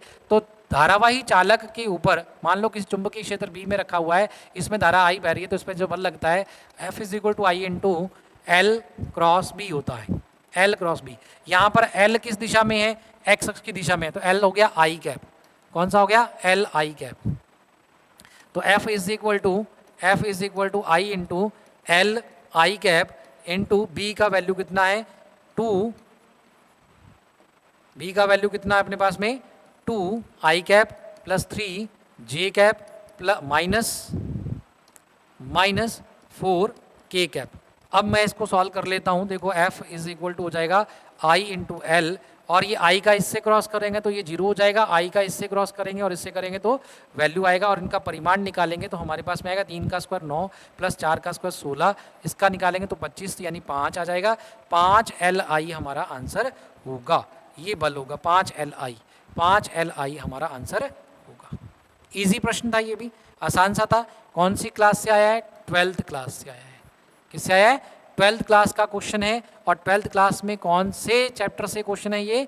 चुंबक, धारा का चुंबकीय प्रभाव, धारा का चुंबकीय प्रभाव, ठीक है, उस पार्ट से आया ये भी। देखिए ये 12वीं से आया। चलिए नेक्स्ट, एक बंदूक की गोली लकड़ी के एक आयताकार गुटके पर दागी जाती है, यू वेग से दागी जाती है। गोली गुटके में क्षैतिज दिशा में 24 सेंटीमीटर धंस जाती है। गोली का वेग 3 हो जाता है। तब यह पुनः रुकने से पूर्व उसी दिशा में ठीक दूसरी सतह को भेदती हुई बाहर आती है। तो गुटके की कुल लंबाई बताइए। ये गुटका है मान लेते हैं, और इस गुटके की कुल लंबाई हमारे पास में मान लेते हैं वो है y, ठीक है। यहाँ तक मान लेते हैं x, कितनी है?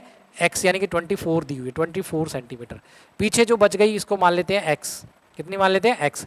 यहाँ से चला था, यहाँ पर उसका वेग कितना था? u, यहाँ पे उसका वेग कितना हो गया? u/3। तो मैं a निकालना चाहता हूँ, कितना प्रतिरोध हुआ a निकालना चाहता हूँ। यहाँ पे a कैसे निकालूंगा? कौन सी गति की समीकरण लगाएंगे? तीसरी, u v² is equal to u² minus 2a s लगाएंगे। तो यहाँ से हमारे पास में आएगा a is equal to U square minus V square divide by 2s। u का वैल्यू कितना है हमारे पास में, u ही है, यू स्क्वायर माइनस ये हो जाएगा यू स्क्वायर बाई 3, तो यू स्क्वायर बाई 9, ठीक है, divide by 2 into S, S कितना है अपने पास में 24, ठीक है। तो यहाँ से सॉल्व कर लेंगे तो a इज इक्वल टू हो जाएगा हमारे पास में 9 माइनस 1 तो 8 you square divide by 2 into 24 into 9, ठीक है, ये कैंसिल हो जाएगा 2 से, तो ये 4 आ जाएगा, 4 से 6 चौक 24, 6 आ जाएगा, तो a बराबर हो जाएगा यू स्क्वायर बाई 54, ठीक है, ये a का वैल्यू आ जाएगा। अब इस a का वैल्यू यहाँ पे यूज़ कर लेंगे, यहाँ पे वे कितना हो जाएगा 0, यहाँ पे वे कितना हो जाएगा 0, तो यहाँ से हम सॉल्व कर सकते हैं डायरेक्टली, ठीक है, यहाँ से डायरेक्टली सॉल्व कर सकते हैं। तो यहाँ से जो दूरी है वो x है, x ही तो अपने को कैलकुलेट करनी है, अंतिम और प्रारंभिक वेग दोनों मालूम है, तो फॉर्मूला फिर यहाँ पर हम लगाएंगे। तो यहाँ पर जो हमारा फॉर्मूला होगा वो हमारा क्या होगा, देखो सीधा सा फॉर्मूला है, यहाँ लगाएंगे तो यू स्क्वायर 0 हो जाएगा, यही फॉर्मूला वापस लगेगा, यू स्क्वायर बाई 9, यहाँ लिखेंगे U square by 9 is equal to 2 into A कितना है हमारे पास में, यू स्क्वायर बाई 54 इंटू क्या आ जाएगा s या x, ठीक है, यू स्क्वायर से यू स्क्वायर कैंसिल हो गया, ये हो गया 6 और ये कट गया 3, कितना आ गया x इक्वल टू 3 सेंटीमीटर आ गया, यानी ये कितना और चलेगी 3 सेंटीमीटर, तो 3 सेंटीमीटर ये और चलेगी यहाँ पे 3, तो 24 तो पहले था 3 ही हो गया, 24 और 3 कितना हो गया 27 सेंटीमीटर हमारा आंसर आ जाएगा, ठीक है। बेहती है किससे आया है, 11th क्लास से आया है, कौन से आया है 11th क्लास से है, गति चैप्टर से है, कौन से है गति चैप्टर से है। चलिए नेक्स्ट प्रश्न पे चलते हैं। नेक्स्ट प्रश्न फिर किससे आया, 12th क्लास से, इसका मतलब मेजोरिटी किसकी रही है 12th क्लास की रही है। 12th क्लास के बहुत ज़्यादा क्वेश्चन आए हैं, मेजोरिटी में क्वेश्चन आए हैं, तो ये वाला जो क्वेश्चन है आपका 12th क्लास से है और ये भी चैप्टर नंबर 1 से है, चैप्टर नंबर 1 से प्रश्न आया है, देखिए, ठीक है, चैप्टर नंबर 1 या 2 से आया है, 2 से आया है, ठीक है, विभव दिया हुआ है। विद्युत द्विध्रुव प्रदर्शित किया गया, द्विध्रुव के कारण बिंदु P पर विद्युत विभव का मान 10 की घात 2 वोल्ट है, कितना है 10 की घात 2 वोल्ट है। तो कहता है मुक्त आकाश में विद्युतशीलता इतनी है, विद्युतशीलता इतनी है, तो इसमें से अपने को क्या करना है, द्विध्रुव आघूर्ण का वैल्यू, ये P इंटू Q इंटू के चेक करना है कि इसका वैल्यू कितना आएगा। इस क्वेश्चन के अंदर कुछ अच्छा ठीक है, विभव पूछा है, क्या पूछा है अपने से, विभव पूछा है कि कितना आएगा 10⁻² की फॉर्म में कितना आएगा, ठीक है, विभव का मान क्या है। तो विभव निकालना है, सिंपल सा प्रश्न है, ये क्यू दिया हुआ है, ये क्यू यहाँ पर अपने को चार्ज दे रखा है क्यू, यहाँ पे विभव पूछा है, ठीक है, इससे कितनी दूर है, यहाँ से ध्यान से देख लो, प्लस क्यू से कितनी दूरी पे है 5, यहाँ से लेकर यहाँ तक कितना है 5, यहाँ से लेकर यहाँ तक कितना है 3, तो ये कितना हो गया 2 सेंटीमीटर हो गया। और विभव का मान होता है v इज इक्वल टू के क्यू बाई आर, के क्यू बाई आर, के क्यू बाई आर कितना है 2 का यहाँ आ जाएगा 2, ठीक है, ये हो गया। इसकी बात करते हैं तो इससे माइनस में आ जाएगा, तो माइनस में कितनी दूर हो गया 5 और 3 8, तो ये v1 हो गया, v2 कितना हो जाएगा आपके पास में के क्यू बटा में, और माइनस का कितना आ जाएगा 5, ठीक है, 5 और 3 8, दूरी कितनी हो गई 8 हो गई, ठीक है।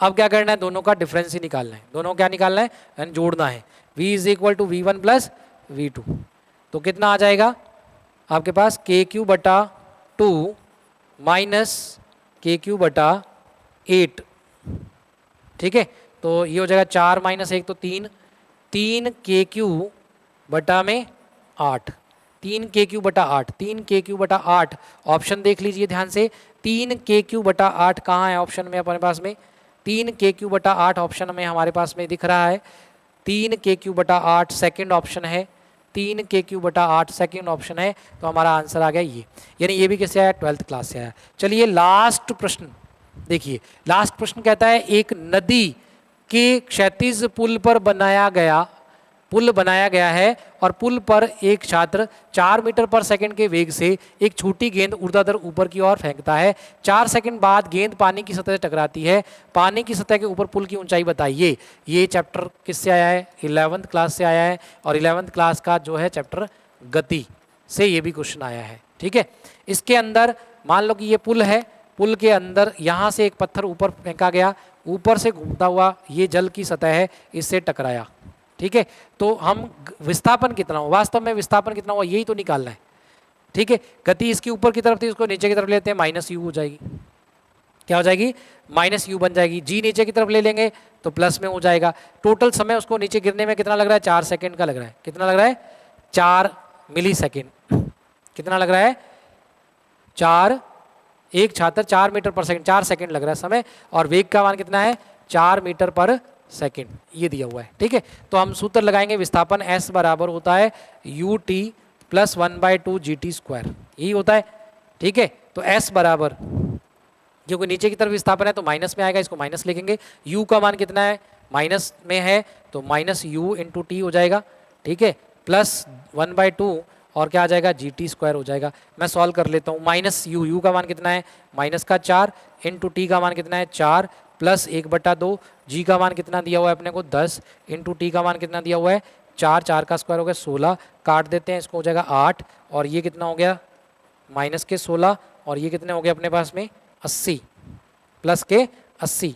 तो 80 में से 16 घटा दे, कितने बच गए 64, कितने बच गए 64। तो S बराबर कितना आ गया 64, परिमाण कितना हो गया 64 मीटर, 64 मीटर। विस्थापन कितना हुआ, नीचे की तरफ हुआ है, माइनस 64 आ रहा है, मतलब 64 मीटर उसका क्या है, नीचे की तरफ है तल, यानी पानी उससे कितने नीचे है, 64 मीटर नीचे है। तो ये आपके प्रश्न थे। 50 प्रश्न आपने फिजिक्स से आए थे और बहुत ईजी थे, आप लोगों ने सभी ने अच्छी तरह से इनको समझा, देखा और हमने भी अपनी तरफ से पूर्ण रूप से कोशिश की कि आप लोगों को अच्छी तरह से इसको समझाया जा सके।